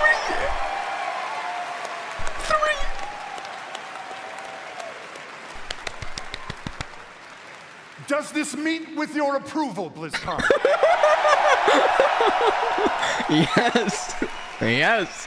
This is My friends, I'm exciting. gonna warn you, I don't know there if may be it'll, mild spoilers how ahead. things will go in the future, but this moment now Actually, is I'm just exciting. kidding. They ain't mild. Buckle up. Are you ready, BlizzCon? He has me hyped, I'll tell you that.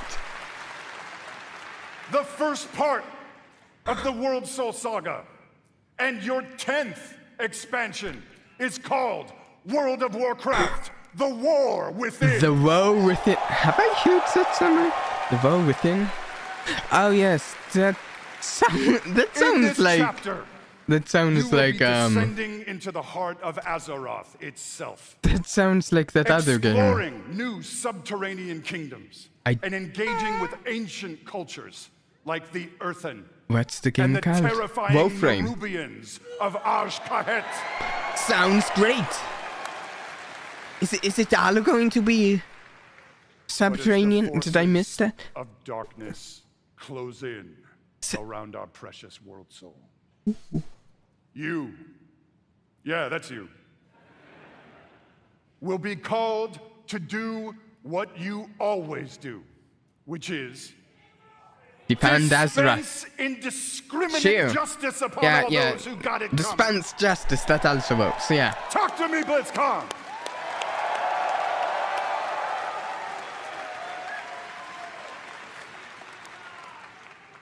The second part of the World Soul Saga is called World of Warcraft Midnight. Ooh, I see shadowy themes going on In here. this chapter, It's a you will midnight. be returning ready Wait. to the old world. To the fabled lands of Quel'Thalas. Old God stuff. There, the forces Right? of the Void have Void. invaded Azeroth, Same difference. Very old God, on yeah. snuffing out the light of the Sunwell and plunging the world into darkness and fear. Ooh. Will not Now, is only this help time travel or is it? reunify the I'm not sure. scattered elven I don't tribes even. of Azeroth, but you will make your stand with the forces of the light and banish How to the guess? shadow. This isn't this expansion coming up. It's the one after. Wow. They really did save the best for last as far as announcements this BlizzCon. It is Azeroth. Things may not go to plan. Things may just spiral wildly out of control, leading us to the third part of the World Soul Saga. If we get a World of cinematic, Warcraft, I the might last hide Titan. Ooh. Oh, it's Azeroth, isn't it? If we... You will again be returning to the old world. This time, to the wintry lands of Northrend. Oh, Northrend. And there, at Ulduar, that's cool. You will bear witness to the return of the Titans to and Azeroth. Azeroth the Titan? And there, you will uncover that has to be who the last Titan is. One that stretches throughout the history of the world. One that will challenge everything you know about the Titans. I like the way it sounds. And the true nature of Azeroth itself. In time, my friend, in time. Someone is shouting. And it's called Silithus. There you go.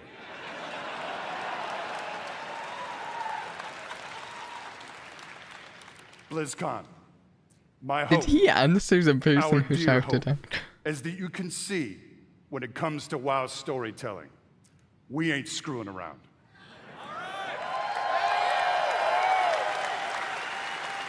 We are playing for all the marbles.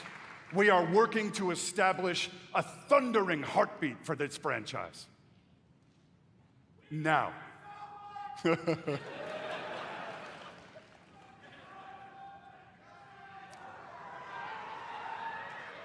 Now, BlizzCon. Hearken to me. Cinematic always time? To say that. Thank you. Whether Chris you Madsen. He's certainly pan. That most of you are. Well. Or maybe you jumped off the WoW train a few expansions ago. I just haven't had time. Now is the time to it takes time to play WoW. Now is the time to pull on your boots, pick up your broadsword or your favorite glowy staff. I don't use my staff to cast spells, actually. They haven't let us do that. We use our hands. Azeroth needs her defenders now more than the staff ever. sticks on my back. Now, in a few moments, we are going to give you a deeper look at the war within. Okay. Before we do that, I want to leave you with. I'm actually more excited about the two expansions after, but the War Within is the start of it.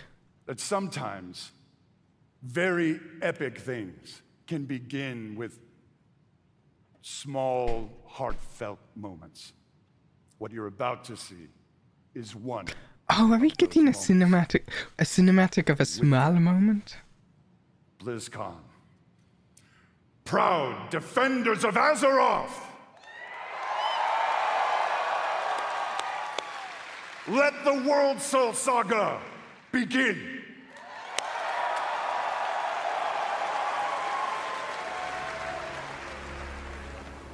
Okay. Here we go.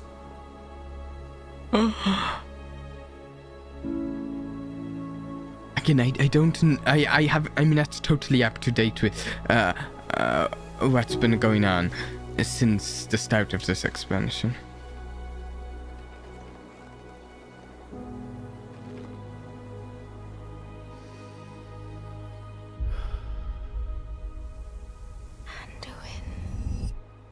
Ooh.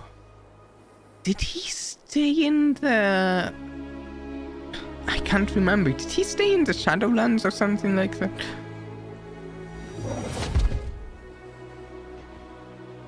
With...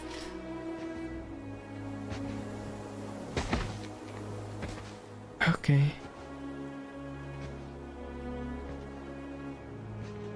You're here to tell me we don't get to hide. Is that it? I remember that cinematic. You needed time. We stayed away. But time by itself heals nothing.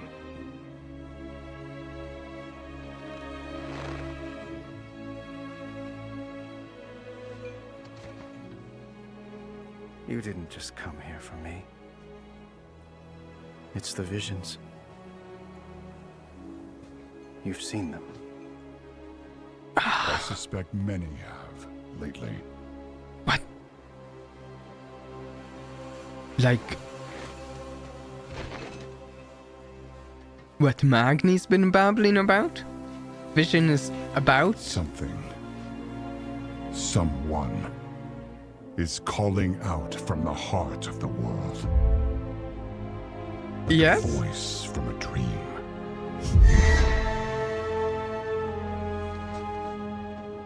They're like, tune us out, Magni's net and so. Is coming, Anduin. The world needs your light again. My son. Oh.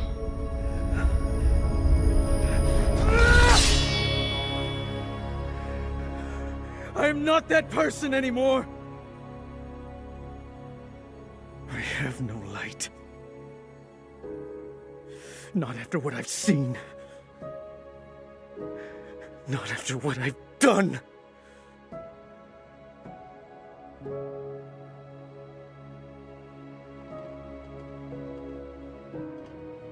You are not your past, Anduin.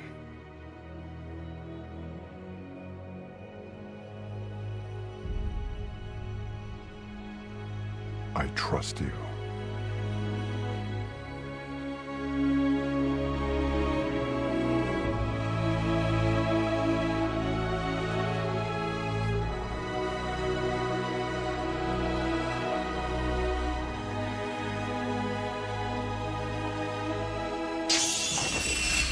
Whoa. Hear me.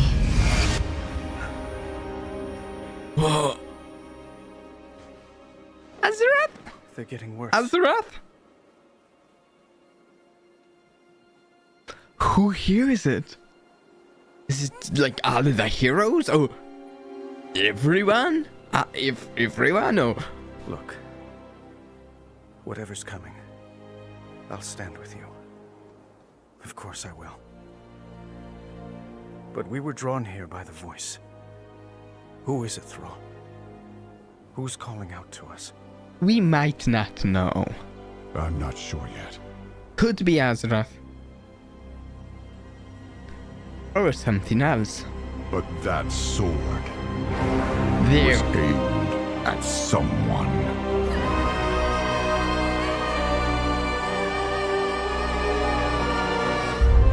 The sword. I still remember it.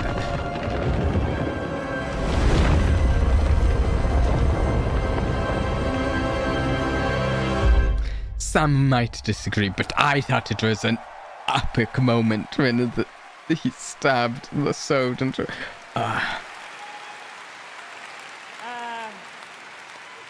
It was just wild. That sword anymore. I do have to say, though, every time I see that cinematic, and I've seen it many times, it gets me right in my heart. It feels like at the beginning. And you're right. Magni's mad. We're so excited about where we are going.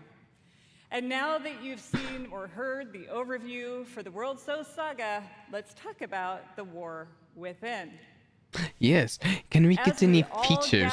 Tell us some features. The surface, we'll find an ancient Nerubian civilization. They will be led by someone we were first introduced to in Legion, Xal'atath, a harbinger of the Void. The Void brings destruction and darkness that threatens all light in our world. The last time we saw Xal'atath, she promised we would meet again. And it turns out she was right. And while Anduin, Thrall, and others share the same visions emanating from the heart of the world, I want back features. Some are seeing something quite different. Wait. Okay, no, this is... This is Back's features? Gameplay? Not the same as the others. Dalaran! Dalaran. No song. The shadow. The shadow. Taunting me. Taunting. From below. Of course, why wouldn't it? Cool. This looks neat. Ooh, I like this one. Isle of Dorn. Reigning Deeps. Hollow. And this is my favorite so far. Ooh.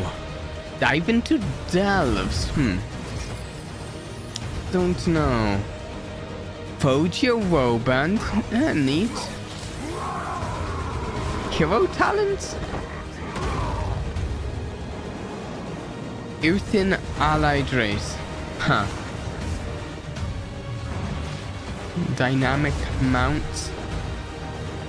Dungeon raids. Yes. And I believe that's something we can believe in them to do well. The dungeons and the raids, at least. The fate of our world rests upon the edge of a knife. And our battle lies deep within.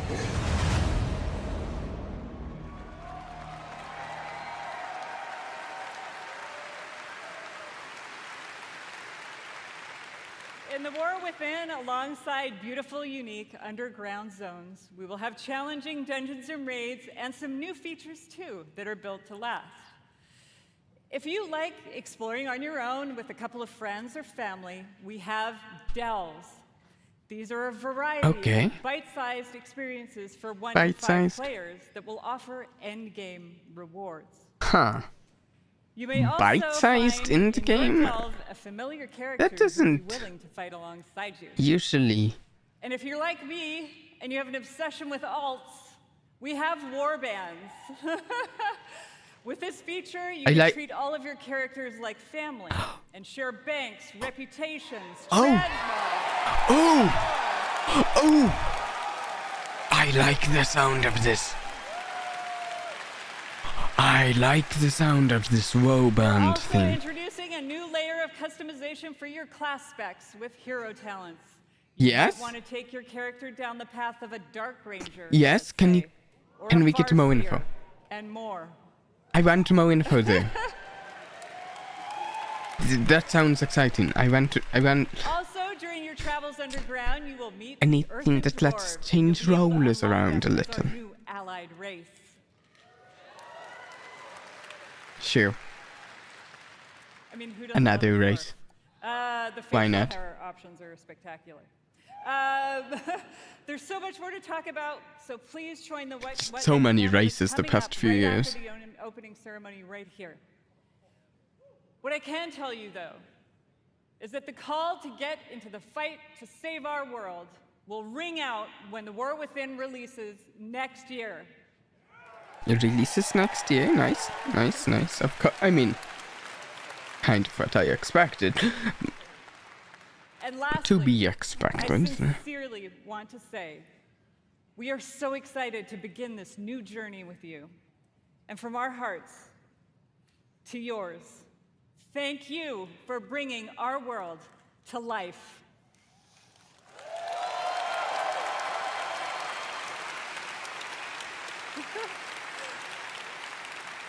And now, with his own note of thanks, Mike Ibarra. Thank you to all the teams who presented today.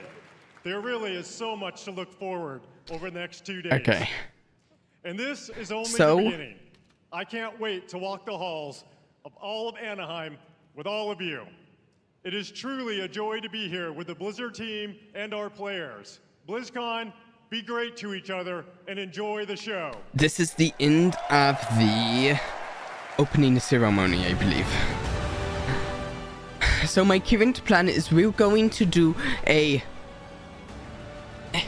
be right back, a break until the start of, we're just watching the Warcraft and What's Next panel as well. We're going to, I think, do a break until maybe 5 to 10 minutes before it. I may start a little early and we can talk about stuff that's coming up and that and such. And BlizzCon 2023 would like to thank our partners. Yeah, so I'm going to do a be right back screen. I'll probably cut the be right back out of the van. We can talk about stuff, but now's a good time to, you know, I don't know, use the restroom, like an intermission, you know, I guess, eat something. I might eat something myself before the next the panel, and it looks like it's going to be 45 minutes, 2:30 to 3:15. So I'm just going to set a timer on the stream for half an hour. I just set this up. So let's see if I can remember how to actually run it properly.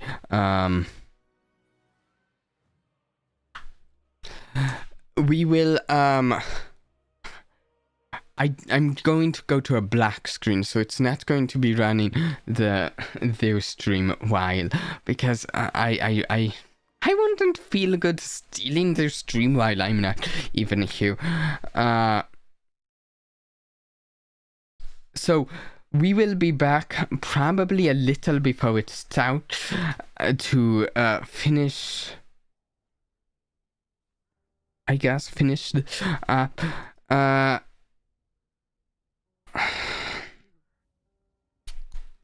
There's stuff I want to talk about, but I need the break, and I can resume talking about it just shortly before we resume for the What's Next panel. I don't think I'm that interested in any of the other things other than the Warcraft announcement, but that panel, that bit there, that last bit of the opening ceremony has me super excited for what's coming next with WoW. Yeah, okay, so here I have this and this, and we will go to just like a black screen actually while so be back then. Let's go.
All right.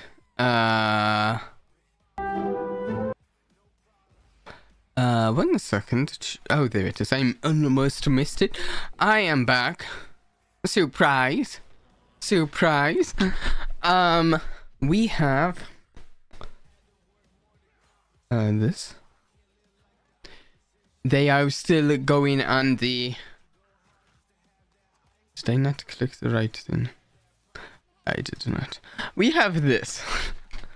Okay, so we are back from our break. I think I'll see if I can cut out that middle section from the VOD so people don't have to even see any of that. Yeah, if you want to watch it back, yeah. I also I might see if I can make some edited parts of this stream down for people. Getting back to it, in a few minutes we're getting into the World of Warcraft. What's next? There's the deep dive tomorrow, and I might watch that just myself, maybe. Anyways, notes. What? So about the opening ceremony. Yeah, let's talk about the opening ceremony. The only thing of note to me, outside of the World of Warcraft stuff, is that they announced that Diablo expansion. And to me that's both good and bad, I guess. The concerning thing about it. No, the good first. The good thing about it is, we're getting more story there, right? Yeah, more story, that's fantastic. The bad news. The bad news is we're getting a new expansion a year after the game releases. I'm almost worried we're going to be seeing very frequent expansion, which, you know, in itself isn't a terrible thing, but in the implications of them making us pay for an expansion every year to get new content they've made every year, it's like a little less fun for us as consumers. So it's we'll see. The implications are a little worrying.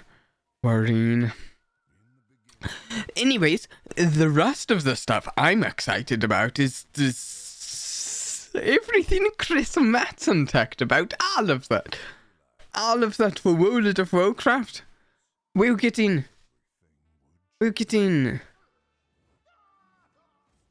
so much. We're getting, well, he announced 3 expansions. The 3 upcoming expansions we're getting The War Within, which is underground. Then we're getting Midnight, which is shadowy, voidy. That sounds fantastic. And then we're getting... I don't remember the name of the last one, but we're going back to a Northrend for it.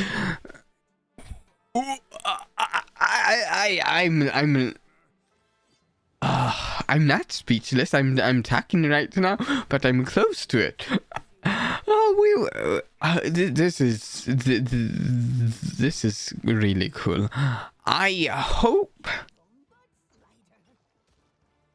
I hope to hear good news about upcoming mechanics in this What's Next panel. As I said, something that is, so here's the thing. In some ways, they're falling behind other games in certain systems, specifically in like systems to engage like a more casual audience, because it's like the dungeons and raids are still very good and very fun. but it's like they're not for everyone, and systems like player housing are good for engaging like more casual crowds and such, and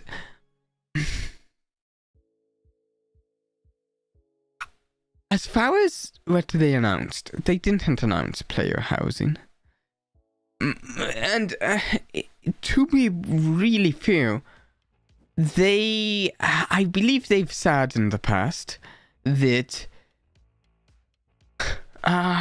like player housing isn't like, the system is not built to do player housing. Oh, here's where we are. We're coming up on the what's next. Yeah, they've said, like, I believe they've said the game is not really built to do player housing. My personal hope for, I'd say some time now, at least like a couple years now, is that like we at the very least like slowly over multiple expansions work towards player housing as a goal. Like, if it's not built for player housing, maybe we lay the groundwork over expansion. And part of me is hoping that one of the things they announced, what was it, Warband, which is going to involve our allies, part of me is kind of hoping maybe that we get maybe that's building up to some sort of like account-wide player housing. Could be possible. It's like not probable, but I'm hoping we're getting like a groundwork, and someday we'll get it. But even then, Wobands sound like a good feature to engage passive. I mean, we don't know about them. We still barely know anything about them. But they still sound like they could be a good feature to engage with casually. Because even me, I've done raiding and dungeons, but some expansions I've wanted to come back and just engage a little more casually.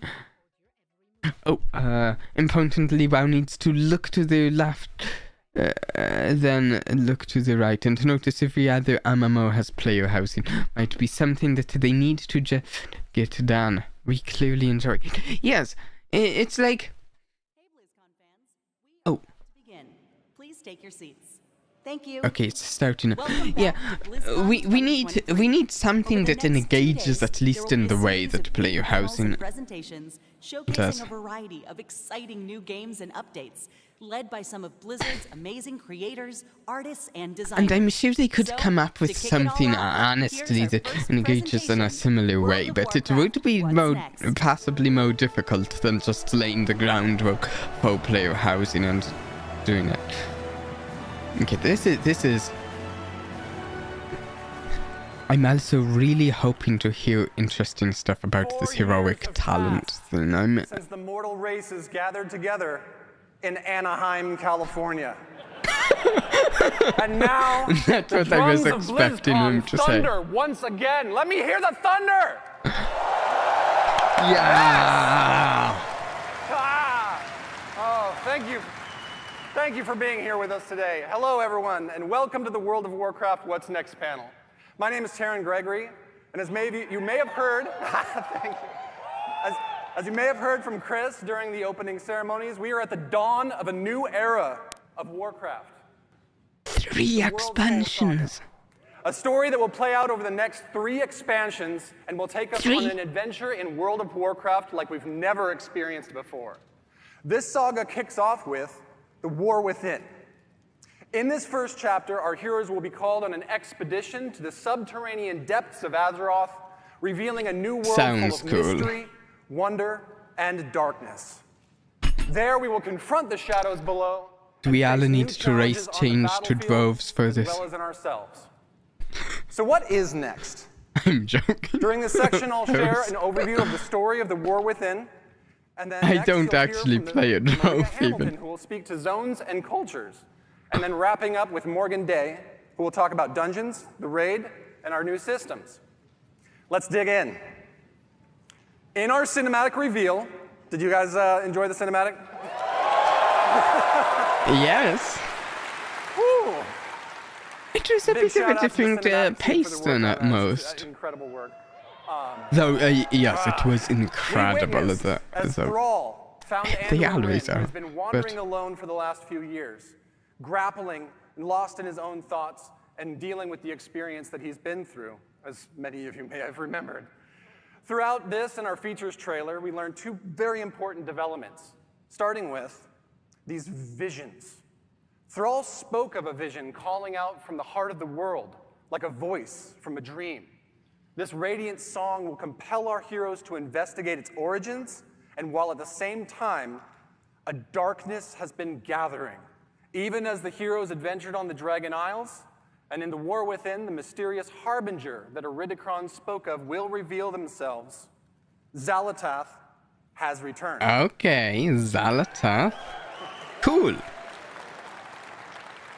Freed long ago from the black blade that once bound her, she is now the harbinger of a new era of the Void's dark machinations. And her message is clear. The Black Empire has fallen. The old gods are dead. And their ancient blood runs Very deep within the sad. cracks of the world. Very sad. We, the That's their heroes of dad. Azeroth, destroyed them. The forces of the Horde and the Oh, what, Alliance we're have celebrating proven their death? time and again, they are among the most powerful armies that have ever stood. The Harbinger has watched this. She is patient. And while the Black Empire failed, Xal'atath now seeks to set in motion the rise of a new dark legacy, one that knows our true strength and will seek to test it against a new threat of terrible power. I like that idea. Xal'atath has Someone conscripted who's the Nerubian actually Queen planned for our having strength offered her sounds people a new future, one in which cool. they will rise from Cool. their isolation as a mighty kingdom once again. And here in this sprawling city of Azj-Kahet, we will not find the undead soldiers of the Lich King that we faced before, but instead a new mighty stronghold of the Nerubians as they once were, deadly survivors of the mythic wars that have played out time and again over thousands of years. In return for their loyalty, Xal'atath has granted the Nerubians the means of a dark evolution. Look at those One that will models turn the there. Nerubians into a new kind of ferocious and terrifying soldier that we will clash against time and again in the War Within. Now let's talk about who we'll be adventuring with. How do you like the key art? Yeah. Several of Azeroth's greatest heroes will rise to the call of the Radiant Song. I and also many will like be the faced War with their Within own logo. unique challenges. It's cool. Anduin, having survived his ordeal with domination. Yes, look at the art. Oh, incredible artwork. Anduin will be grappling with his relationship to the holy light that he no longer feels worthy of, while Thrall is seeking a connection to these visions, spreading across the world and working to find his new place in the Horde. Now here's the question, is Magni... the Speaker of Azeroth, will confront the heavy weight of that responsibility once and for all. What is Magni's relationship with it? The Wounds Champion! Yes! But that brings us to, I know you saw this in the features trailer, Alaria Windrunner. Yes. So, I wonder if we're going to end up fighting Alaria's journey will against be her. central to the She's events with... and themes of the War Within, as she, a void She's honest the hunter, will use void, all of her right? prowess to hunt down the Harbinger while being torn between her own nature and the maddening call of the void to which she is attuned. Along the adventure, she will have a unique rivalry with Xal'atath, whose twists and turns will come to define the nature of this conflict. Of course, Interesting. we'll see many more familiar faces Interesting on our journey idea. and meet a host of new and interesting We'll characters see how along that the way plays that out Maria's with gonna tell you Illyria more and about in just a moment. Xal'atath. But finally, this saga is only just beginning. Conceived to be... Yes! Conceived to be an epic worthy of the first 20 years of World of Warcraft, the World Soul Saga aims to redefine the storytelling in our expansion set and strike boldly at the core themes that define Warcraft. The might of heroes, the responsibility of that power, the pursuit of justice. Got to do my best Mets in there. Justice! I think I agree with you, Tella. I'm kind of hoping we get like a follow-up cinematic between now and the expansion release that's more, I don't know, more action-packed. Cultures in the war within. Thank you so much.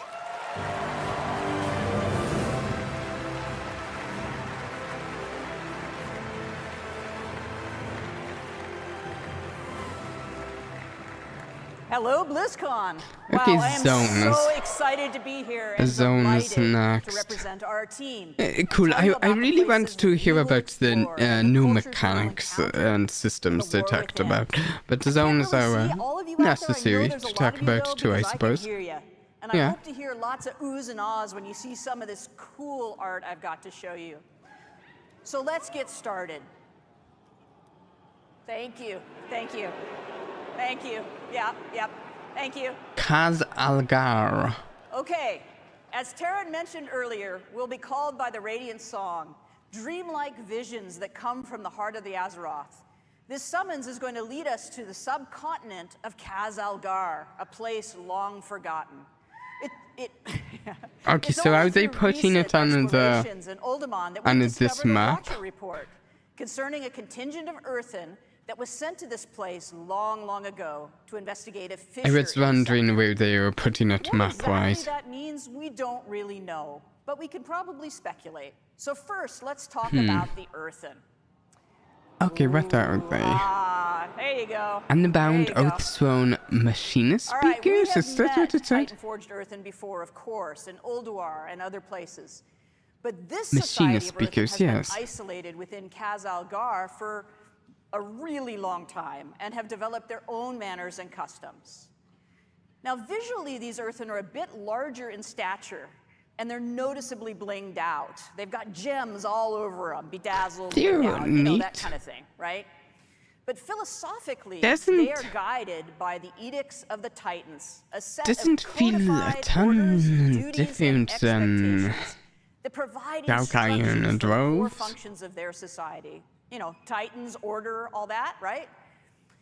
But the Titans have been absent for eons, and the Earthen are no longer united in their adherence to these edicts. Yeah. They now exist as Makes three sense. groups that are estranged from each other. The Oathsworn, as their name suggests, still uphold the edicts faithfully and believe everyone else is doing it wrong. The Machinist Their Speakers, charge is that name guarding the sounds core interesting way, to me. a I want titan to know about passageway that them. leads right to the core of Azeroth. They're primarily Really? the city dwellers. They live conveniently near the Wow. object of their responsibility, that core way. Now, the Unbound, in contrast, have abandoned the edicts, and they are considered scandalously rebellious by the Oathsworn. Their original responsibility was providing the materials to keep the Titan installations supplied, and they're primarily rural. They're living in and around the quarries and the mines where natural resources can be acquired. They rarely interact with the city dwellers. They feel neglected and ignored because they have a different opinion on how they should live. Now, the machine speakers have strayed from the edicts in practice, but not with respect to their overall obligation to keep the Titan works functioning. They've had extremely limited contact with the surface dwellers, and they express no little disdain for those who just don't understand the great machines. Their homes are built around vast industrial projects under the I like the surface sound of the that allow Machinist them to Speakers. perform their functions in accordance with edicts, more or less. These different perspectives among the Earthen Yeah. and their variable adherence They to seem the cool. Titan's I like edicts them. has weakened the society as originally structured. And that's not good, of course. But a much more serious problem is their steadily dwindling numbers. For reasons that I'm not going to get into here and now, New Earthen can't exist until we help them out What? by doing some things and unite the Earthen society once Okay. more. Huh. Happily, as a result of our actions, the Earthen will eventually be unlocked as an allied race. Okay, I want a closer up. Can we get this full screen Ooh, okay, these do look neat. These player Earthen replace the culture's dwindling numbers. They do look join neat. either the Horde or the Alliance. Yeah. It is, They've of course, got player's like choice which side you wish to ally with. patterns. But as you can see from a small sampling of combinations, there's some fantastic variations and customizations coming for the Earthen models, That's including neat. different gem incrustations, beards for all body types, rocky skin patterns, tones, and more. Now that golden mohawk with the braids and the fringe beard, that's quite the look. But I really like the beardless guy with the bushy blonde eyebrows. He looks so cool. He's just kind of like, yep, what do you want me to do? So anyway, all right, moving on. Another cool culture that players will encounter in the War Within is the Arathi. Yeah. Yeah, and you probably have questions, right? Well, so these yes. are descendants of the original Arathorian Empire, and they've arrived relatively we can't recently see and what somewhat they mysterious circumstances. look and they find like. themselves trapped here within Khazalgar. Mysterious mostly because I can't say anything more about it just yet because of spoilers, but it's not like spooky mysterious, it's the other kind. We can't see anything under their armor. Fire. They are dedicated to bringing hope and light to the darkness. They're tough, resilient people, with every member of the society being an able combatant. Some few are further blessed with paladin-like abilities through their devotion to the light. Okay. Even their airships are powered by sacred flame. I do like the extent airships. to which they're Airships are comfortable in cool. battle I is like airships. Probably a good thing because they have established a home away from home in an enormous cavern bordered by an endless underground sea, from which terrifying creatures emerge to A cavern with an underground create sea? havoc. Now, my idea of a cool place to hang out, I but they're like the really, sound of that. really tough. These watery monstrosities, though, are nothing compared to the threat from below. A constant swarm of Nerubians has been held back so far from invading the Arathi this land. is the zone assault that is the unrelenting, Nerubians the have. threat is Well, they dire, could be in and the multiple Arathi zones, I can't hold much suppose. longer. These bastions of light against the darkness are far from home and limited in number. Sure would be terrible if there was also division within the Arathi ranks. Just saying. That would be pretty rough. but with them being Probably so won't outnumbered, happen. Yeah, no. we could probably help them. All right, speaking of the Nerubians in the War Within, we'll explore Look their at last this. kingdom deep within Khazalgar.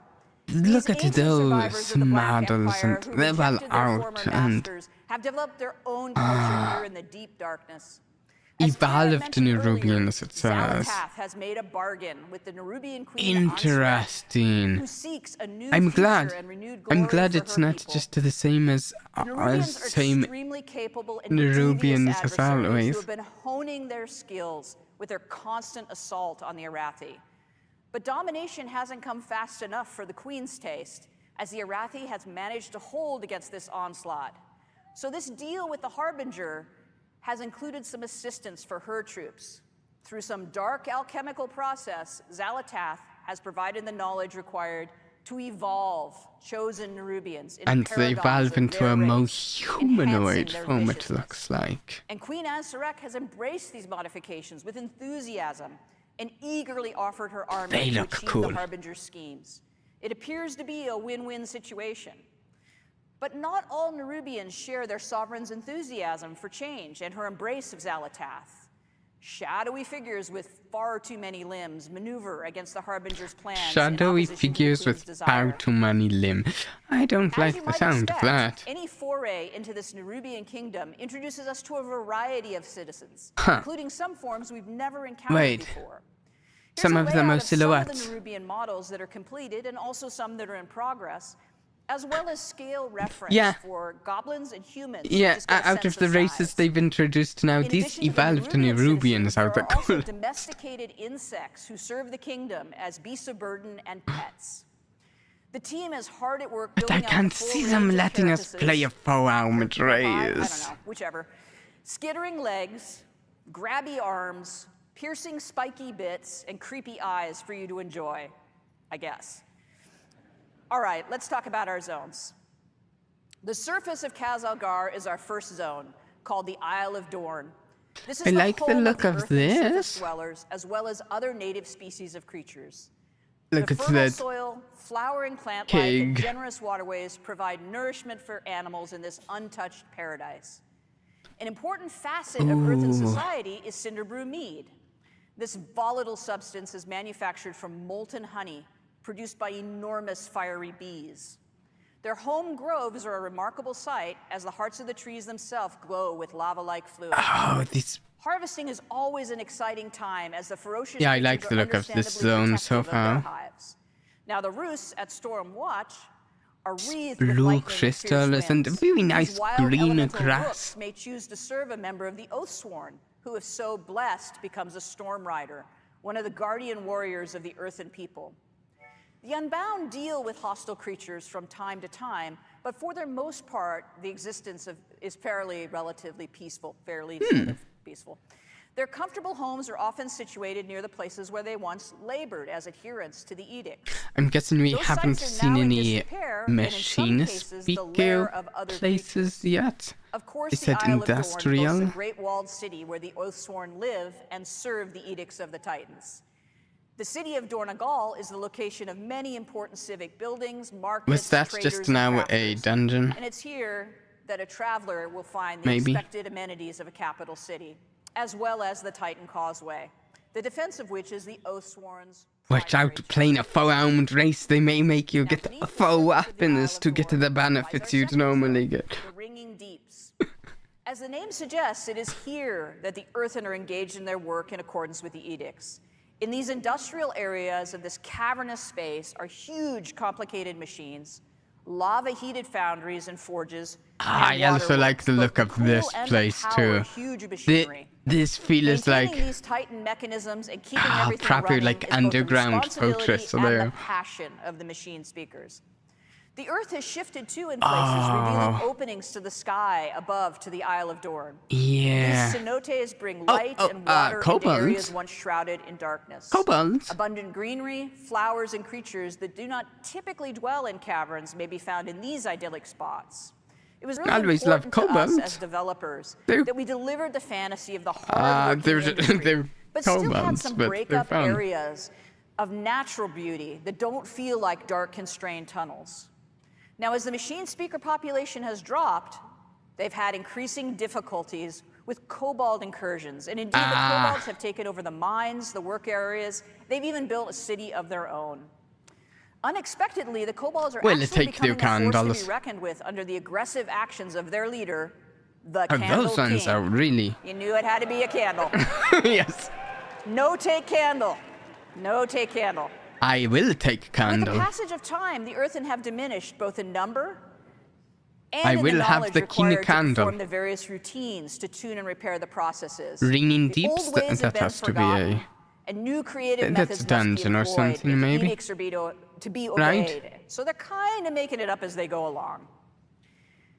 From the Ringing Deeps, we descend further into Khazalgar to reach Hollowfall, a vast hollow area in the earth, bordered by an endless underground sea. This tenuous foothold under the bright light of an enormous crystal has allowed the Arathi to survive, using their airships to travel to high plateaus and establish docks, light towers, villages, and even a priory. From their capital of Mereldar, these trapped people strive to keep hope alive and spread the light, while engaged in a near constant battle with the Nerubians at their borders. The open spaces, the bright light, and the greenery are intended to feel as though we're on the surface. One of the Alliance's Somehow, own rather than in this sort of Battle for strange Azeroth. hollow within Azeroth. The crystal provides brilliant light, warmth, and growth for vegetation. You may notice that all the blooming plants have opened their blossoms toward the light and seem to be reaching in that direction whenever they're in Hollowfall. Unfortunately, the crystal sun has been changing in recent years. Where once the light was steady and reliable, it now fades without warning, plunging the Arathi into darkness, save where they have built light towers and maintain their holy flame beacons. In the absence of this light, the dangerous Kobis and other fierce creatures emerge from the sea to rampage. As the Arathi are barely holding back the Nerubians, these unpredictable episodes are incredibly demoralizing and deadly. I like it. Happily, the light has always returned to the crystal, so far. And at the deepest descent in the War Within, we reach the zone of Aj-Kahet. That almost rhymes. Anyway, the Nerubian city of Threads has been built on the ruins of itself over and over and over again. As areas decay and crumble, a new district is built upon its ruins, and as a result, the city climbs ever higher. Those Nerubians favored by the queen, or possessing enormous wealth, or both, command the greatest views and live in the highest places over these swarming masses of the many districts. I'm not particularly interested in the Nerubian architecture itself. I'm not. And the filth. But the Umbral Bazaar is a those trading Valve hub. ones look Fine neat. silks, fascinating alchemical discoveries, and other exotic and hard-to-find goods. The Skanes are the home of the lore keepers and scholars who toil to maintain the history of their people and research myths and legends of Azeroth. There are many other districts and less than savory neighborhoods, both well-known and secret, that the careful adventurer could discover, should they risk life and limb to do so. But the key to such exploration is fitting in among the Nerubians and being accepted, an enterprise best accomplished through skill in the use of pheromones and considerable bravery. The zone of Aj-Kahet features areas of spectacular dark beauty that are inhabited by these creatures that have found a way to live among the Nerubians without being deemed a threat, found to be particularly tasty the Nerubian to consume, cities or just themselves too much are fun to pretty torment. meh. The mobilization of forces to assault the Arathi while also providing military might to achieve Xalatath's schemes has stirred up all sorts of inhabitants of the darkness. And deep within the city itself, the Nerubians are gathering an odd substance, the black blood of the old gods, for some unknown purpose. But I'm sure that's fine. I'm sure it is. Nothing bad can come from the black blood of the old gods. Awesome, huh? Ooh, yeah. We travel from the Isle of Dorn into the Ringing Deeps, into Hollowfall, and then into Aj-Kahet. In the War Within, all of our zones are connected all together using the airlock technology that we developed for Zarelek Cavern, allowing for this seamless descent from the Isle of Dorn all the way to Aj-Kahet. Oh, look at the diagram of the zone of flow. And Hollowfall. As you can see, we built for dynamic flight, and we were able to flow directly between the zones without the load screen. There is some seriously amazing swoopy goodness to be had moving across these zones and through these spaces. Swoopy goodness. So cool to burst out of a really tight area and into just a huge drop like that. It's so exhilarating. Now, this blobby map that I've got up here was an early attempt during development of our zone flow to try to figure out how we would stack these zones together and achieve the relationship between their geography and geometry that made sense and felt One great of them looks to traverse. disconnected there off to the left. Slightly different than this, but this is pretty representative to explain what the world builders were thinking about when they planned these spaces out. It was really important to our design that while 3 of the 4 zones are technically underground, they didn't feel that way, and that they were distinctly different from one another. I do like how they zoom on it to make it feel wide open. In the Ringing Deeps, and leaning into the fantasy of the even classic in the underground industrial workspaces. So even in the zone that felt the tightest, there's places that look as though they're actually on the surface. And within Hollowfall, we created a massive hollow space in a cavern so vast it feels like an exterior, with a huge artificial sun in the form of a gigantic crystal. I really like the artificial sun. Into traditional Nerubian architecture with hanging nests and huge palaces built all over a decaying city that just falls away into the depths. And that is the last bit of eye candy I have for you today. I hope you enjoyed this peek at what we've got in new development. systems now? Heroic talents? What was the other one? Woe bands? I want to know about those two. Morgan Day, who's going to give you lots of information about dungeons, raids, and systems. Raids, Enjoy. systems. Thanks very much. Systems. Bye. Systems.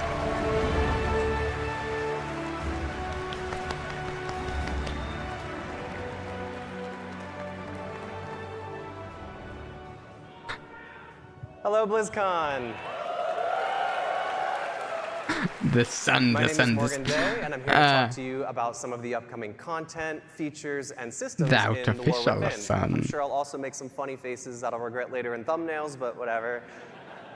First up, let's talk about dungeons. There will be 8 new dungeons coming in the War Within, 4 during level up, 1 in each of the 4 zones that Maria just walked us through, as well as 4 at max level. There's a lot of really cool stuff happening in these dungeons. For instance, we have like a kobold dungeon where you'll meet that 8 candle dungeons. king, where there's like a light mechanic that takes place. You have to kind of keep it going to light your way. There's a dragon riding dungeon, of course, but also one of my favorites is the Cinderbrew Meadery that Maria just talked us through. So this is a dungeon that takes place on our first zone, the Isle of Doors. Oh, look at that. Which is where you'll experience, all of our earthen buddies, and this is the place where they make that Cinderbrew mead that she was talking about. They're taking all that honey that they gather from throughout the zone to make the mead, to do all kinds of fun and/or nefarious things with. Although I do have to say, I feel like they're a little bit behind the times. I feel like all the kids are drinking that, hard seltzer or something these days, but whatever. They're old school, I get it. Next up, our raid, the Nerubar Palace. So this is an 8-boss raid that will take place in the zone of Nerubar and this Palace. is really the Seems like culmination a of all of those machinations we keep hearing classic first raid for an expansion sort of thing. Their queen and her collaboration Kind of what I with expected when I saw Nerubian stuff, that we'd be getting a Nerubian raid to start. On the left there, you can kind of see the top-down view of the raid, and on the right, it's more of like a side cutout. So we like to work on all of our dungeons and raids when they still look like this, as it's much easier to iterate while we're in 2D than it is to kind of change the zones around once we're in the game and it's all blocked out. So to step us through the raid really quickly, after barging through the front door, you'll very quickly fall and/or get knocked into one of those giant pits of that black blood of the Undergod that you'll hear much more about in Ashkahet. And then you'll batter your way through the harvest pits, and then finally traverse your way back up through the stalactite wing, which is not a final name, I promise. The stalactite wing. Fight your way into the Queen's inner sanctum, where you'll come face to face with her as the end boss. So as you can see, this will classic kind of feel raid like there. a winged raid in terms of the vibes, but in terms of the player experience, it'll actually be quite a bit more linear than what you might be used to for a raid with some winged vibes. So something that I also think is fun to talk about really quick is with all of our dungeons and raids, we like to try to explore what is the thing that's going to make this space feel really unique, that's going to make it stand out from all the other times that we've built these dungeons So and many raids. raids. And with this space, we really Helps to thought that, given that we have the Nerubian to play with, unique, of they've got course. all these amazing webs and silken threads that you can kind of traverse the zone through, we thought it'd be really fun to explore verticality as a major element of this raid. So I think that'll be really fun to see what the team comes up with for that. Okay. Next up, let's talk about systems.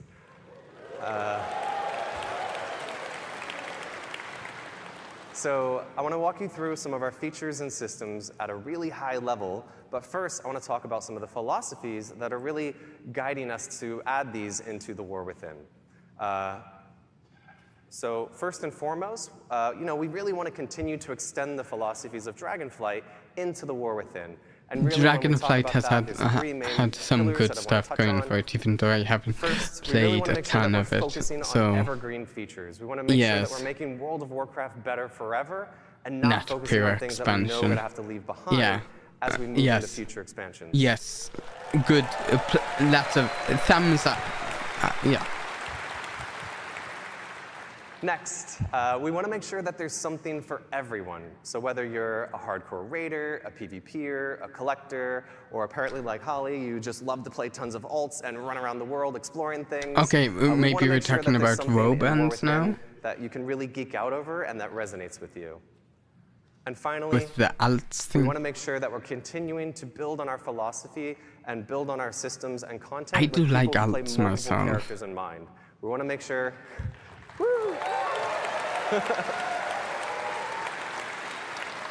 We want to make sure that we're building all of our systems to really respect the time of the player behind the keyboard and not focusing so much on the accomplishments of that individual character. Yeah, he did make the systems sound boring, even though This is the So thing let's talk I'm about most delves. looking forward. Delves are a new feature Okay, that will be delves, integrated sure, yeah. into the outdoor world experience, where the fantasy of these is actually that you'll be joining the Dragon Scale expedition in their search for lost treasures all across Kazalgar. So delves are an evergreen feature that is This really is integrated into something the that- outdoor world experience. We want delves to be a new pillar of endgame content for those outdoor world explorers.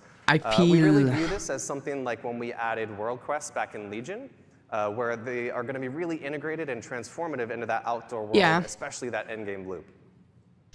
Yeah, this So one of the sounds main like reasons I'm something stoked about that... delves is that these will provide an opportunity for us to, give seasonal content and rewards to those outdoor world explorers. I do So that like the means sound of this, things like, but it rewards seems that you're like... used to, like mounts, achievements, titles, but we'll also be adding a outdoor row to the Great Vault with War Within. I like it. I like it. It sounds like a feature that will to decide about. Will kind of need to get the feel for. So Rushing to the Great Vault every week to collect your loot. I like it in the concept. So I And think there will also be 13 unique delves that we'll be launching War Within with. And delves will scale from 1 to 5 players and be role agnostic. So that means if you want to play a delve solo, that's totally cool. If you want to go with you and your partner, that works as well. Or you can bring your whole dungeon group in, and the delve will scale based on your group size and your roles. yeah. Yeah, I like it. And I would be remiss if I didn't mention one of my favorite features of delves, which I think Maria alluded to earlier, which is that there will be an NPC companion joining you on all of your adventures. So for season 1, that'll be Bran Bronzebeard, as you can see. Okay. Sure. Sure. And Bran will be tagging along with you on all of your delve adventures, and will totally never, not even once, aggro a pack of monsters that you didn't want him to. And I don't have my fingers crossed behind my back right now. Okay. So Bran will have a customizable talents and mechanics and abilities that you'll Okay, be able that's to more kind of load interesting. out More to interesting suit to your know. playstyle and needs. Being So, able maybe you need a little bit of to extra change healing, him with or you talents can and load stuff. Bran out to provide that for you. And finally, you wouldn't be exploring with the Dragon Scale Expedition if at the end of every delve there wasn't this massive treasure trove that we need Bran to open for us. Treasure. Which hopefully brought a couple That's of keys always to good. open some of the chests in there. But before Bran can open that that vault for you, you'll need to maybe defeat a boss, maybe you'll solve a couple puzzles, something like that, and then Bran will be able to open that vault door for you. I do like puzzles. And bosses too. Next up, let's talk about warbands. It's happening! Yeah, I maintain the stance that we'll need to see how delves feel to really warbands are know. a system that we're introducing that will really be the representation of all of your characters across your Battle.net account. Warbands are an opportunity for us to create a platform like where you the can sound share of your this. achievements, resources, and all that other good stuff across all of those characters. So the goal of this system is really to be that representation of the philosophy shift that I mentioned earlier about really respecting the time of the player behind the keyboards and not those individual characters. Yes. There's actually a ton of additions and modifications. We've talked about a few here. There's no singular UI screen that says warbands. It's more of all these modifications and updates and features are kind of wearing a big coat that says warbands on the back of it. That makes sense it's to how me. I kind of keep it straight in my head. But just to talk about a couple of those cool features, we'll actually be revisiting the transmog rules of how you acquire those appearances in the War Within. So for all of you who have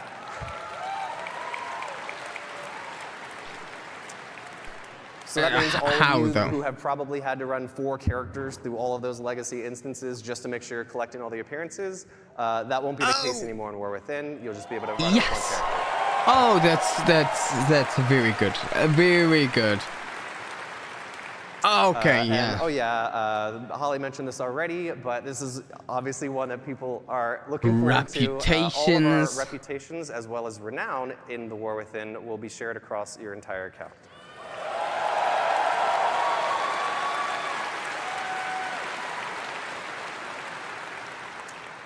Last but not least, let's talk about hero talents. Yes, tell me. So here's a quick mock-up of I what really, the UI will look like that I think really helps explain how these integrate into our current talent trees. But really quick, let's take a look at that, how this will work.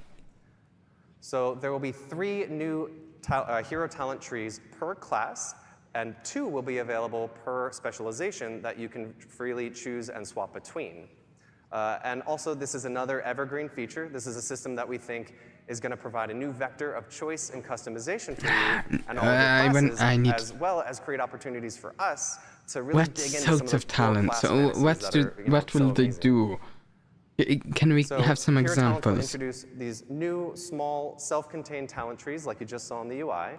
And the way I like to think about it is like, currently we have 2 types of talent points, right? We have class talent points and specialization talent points. And now in the War Within, there'll be a 3rd type called hero talent points.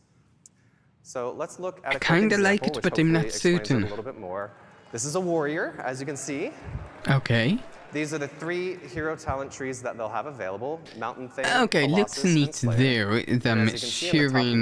We have Protection, who will be able to choose between Mountain Thing and Colossus. I like the look of that. You see Fury.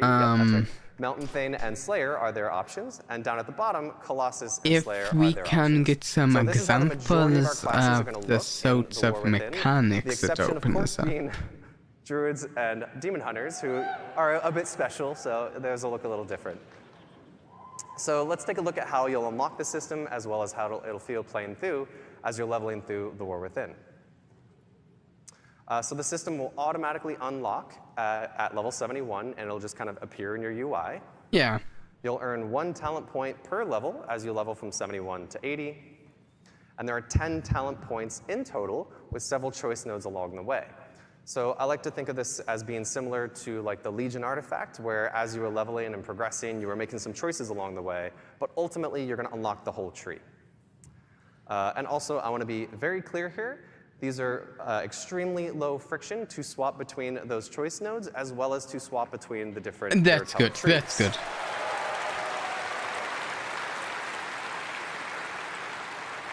So, this should be very analogous to your current talent trees, and will follow all the same rules that you used to there. So, easy enough to use, it sounds. Plus starts, before an arena match kicks off, and anywhere in between.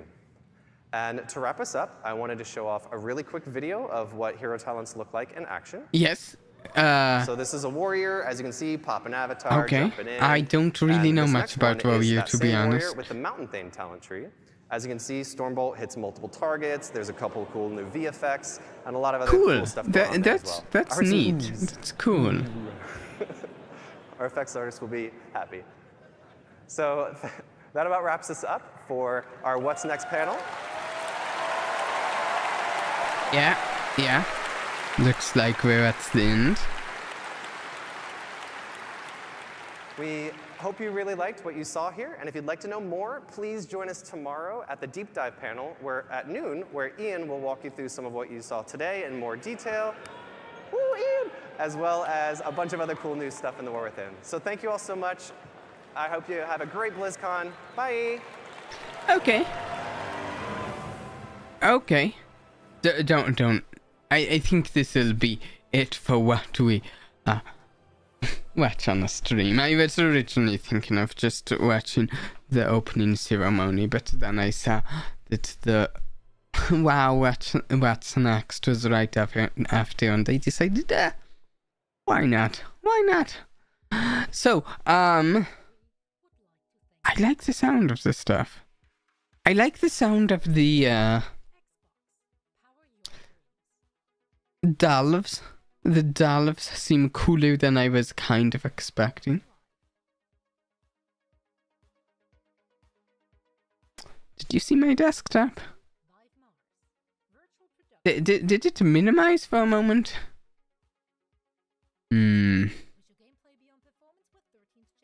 How about this?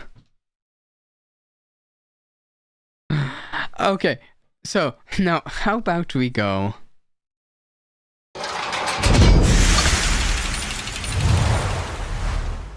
over here? How's this? Okay, so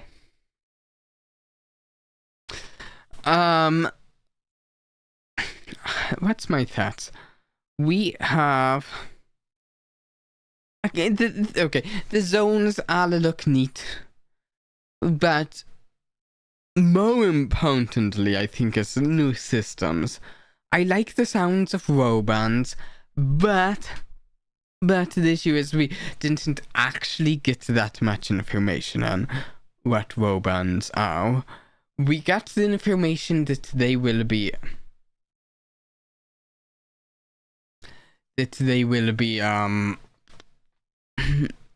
alert-friendly features, getting renown to work better, cross alts transmags to work better, and all that sounds great. It sounds great. I think we'll be getting more features for the robands than just what they covered, but I don't know what. I look forward to hearing about more features than what they covered here. So that'll be great. And let's see, what else? Delves sound cool, especially let me give you my experience when Shadowlands was going. I leveled in Shadowlands, and just a moment. Round button. So I leveled in Shadowlands, and then I didn't have a guild. I didn't have a guild in Shadowlands because Shadowlands had fallen apart. Essentially, I mean, my guild had fallen apart in Shadowlands, and before Shadowlands moved servers, I think, and factions as well, I think. But so I ended up playing some end-game stuff in Shadowlands, some mythic dungeons. I was going to move to mythic but I ended up losing interest because I just didn't have anyone to play the end-game content with consistently. I wonder if Delves would have saved my interest there. Although Shadowlands had its own issues, I wonder if, like, if we had Delves as a good, like, single player content sort of thing there, if that would have saved my interest there, and maybe it can serve a function along those lines in future expansions, like this expansion and other expansions in the future, and they're talking about sticking with evergreen content, which is something they should have been doing in the future to play, but I'm glad they've switched to doing now evergreen stuff. So, and yeah, I maintain that we will have to wait to get a feel of how they're implemented. There could be things about them that don't feel the best. Like, I wonder if some people will feel obligated to, like, farm with them even though they're farming all the other in-game content. That doesn't sound fun for those people, but Delves sound fun for the people who don't have a group for other in-game things. I don't know. Then there's the heroic talent system. I wonder. So we have... So, my class that I play most is Mage. By far. Just like most every expansion, I play Mage. Yes. Yeah, Shadowlands had its issues, yeah. The biggest issue really being the time between patches. I play Mage. So, I'm thinking... so we were told that we were shown the example of warrior, and I'm guessing something similar for mage, and that we'll have 3 heroic talent thing. One that's at the intersection of fire and arcane, one that's the intersection of fire and frost, maybe Frostbowl. And it's the intersection of arcane and ice. I'm not quite sure what some of those will mean. We'll have to see, perhaps, but here's something that I think I mentioned this earlier in the stream, but I'm going to say it again. I like the idea of them adding more versatility in the roles of classes, especially for the classes. And, let me back this up. I'm not saying they're doing this, but what I'm saying is that it would be nice if these heroic talents let us do this. Which they haven't said they won't, so we'll see. It would be nice if, like, what if one of the heroic talent trees lets mage take on a time twisty healing role? Or maybe one of them lets it take on a, like, barrier tank role where it puts up magic barriers to black blows against the boss, and like all of the specs already have one barrier they each use. What if there was a tank that like does tons and tons of barriers and stuff? Well, it could be a thing, and I'm not saying we need both, but like one. Because, like, I've met other people than me who are really dedicated to one class. And I've met other people who like me, are dedicated to one class, who would be open to playing more roles than DPS if more roles than DPS were open to us. I'd play a healer. Or a tank, if my group asked me to. If I could play mage. I don't want to play warrior or bear druid or this or that. I want to play mage, but and I'd throw up barriers to tank or heal people with reverse time magic or something. I'd do it, but I think doesn't evoke you actually do reverse time stuff? I don't know. I was still really hoping for more examples of what the heroic talents could do. We really just got like 2. We were shown to do the intersections kind of specializations, and we were shown a like storm warrior thing, and we were told it's like a dark ranger thing potentially.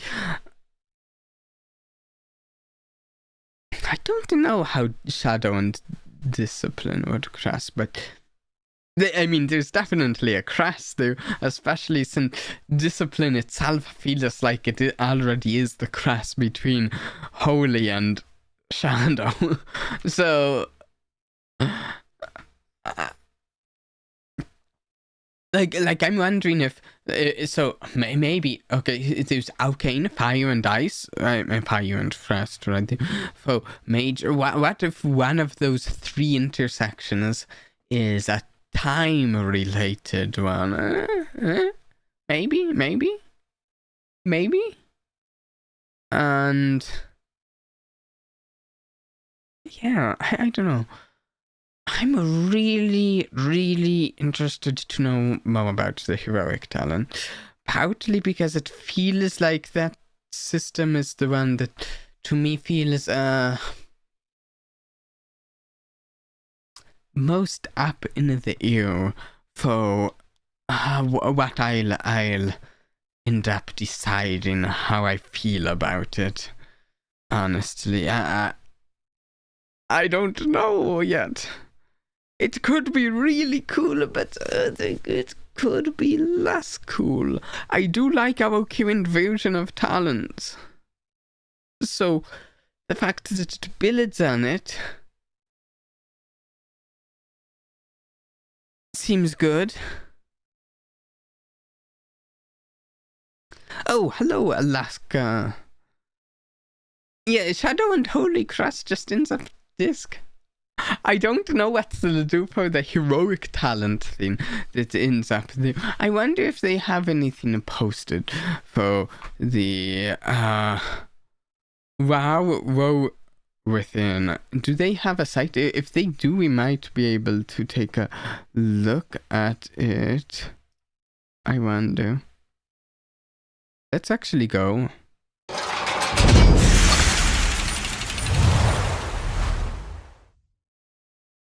Oh, I hit it, didn't I? Yeah, they have a site up here. The Woe Within, Woled Solar Saga.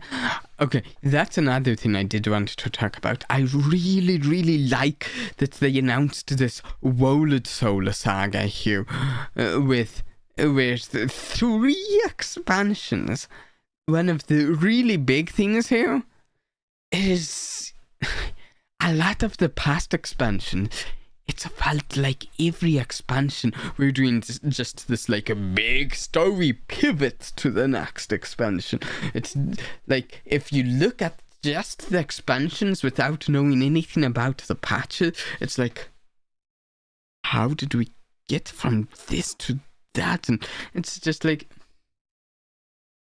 doesn't feel as cohesive. But this stuff with the Woe Within Midnight. Oh, that's right. I couldn't remember the name earlier. The Last Titan? That sounds cool. I like it. The zones are neat too. Oh yeah, here's the Roban. Do we have any more information? Oh, a Keeper of the Grove. Is there...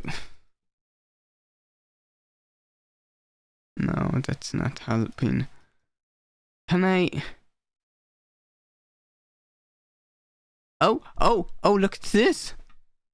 Here's 2 druid ones.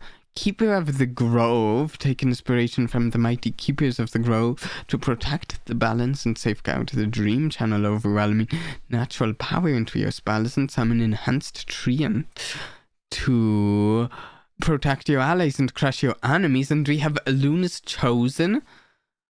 Dedicate yourself to the moon goddess, increasing your control over the moon and stars, and fuse your abilities with astral might and call down potent lunar magic from the sky. Huh. I like it. I'm not a druid player, but I like the look of this. This seems like... If I'm to guess, I'm guessing these 2 are available to maybe Balance Druid. Can I do either of those? Cool. This just takes us to the earth and dynamic flying, tensions and rate. So these are the sections I suppose I'm most interested in, but this is the only one that gives us any new information. Yeah, new stuff. The various additions. Ooh. The saga. They've actually committed to a cohesive storyline. I don't know how that happened, but I'm glad. Okay. We might end up, I think, wrapping it up here. Then I'm excited for this. Maybe there's a chance. Maybe when it comes out, we'll play some of the expansion on a stream. I haven't streamed any... Well, no, I streamed the very start, the launch day of last expansion, Dragonflight. That was fun. Maybe. So here's the thing. I've always had a lot of fun playing the game World of Warcraft. But I've never. I streamed it twice. It was always something I wasn't so sure about streaming, because a lot of times I'm not sure about streaming this game or that game, and it's a tough decision what game is for me to stream, because I don't know what people will want to watch me even stream. So I don't know, but I'm going to keep this in mind. I might revisit Azeroth for this expansion. Though I don't have a guild for it. Okay. I think we will... let me switch back.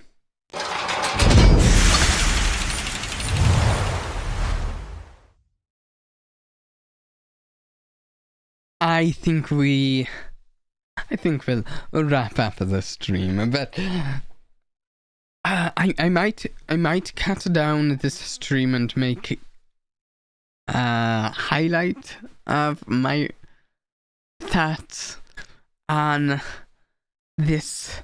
I'm going to watch the deep dive tomorrow. I don't think I'll stream it though. And we have 1 to 2 more streams this week. I'll say really quick before we wrap this up. We'll be playing some Phasmophobia to try to finish up the Halloween event, and we've got a Wild Card stream that I think we'll be doing on Sunday. I have a couple ideas, but I'm not sure. We might be doing something Sunday. Keep an eye out. I'll schedule the stream ahead of time if we are, at least a couple hours ahead of time. And I hope everyone had fun today. I mean, it's BlizzCon. Hopefully you enjoyed it. I enjoyed the World of Warcraft section. Some of the other sections were a little disappointing, to be honest, but the World of Warcraft one was epic.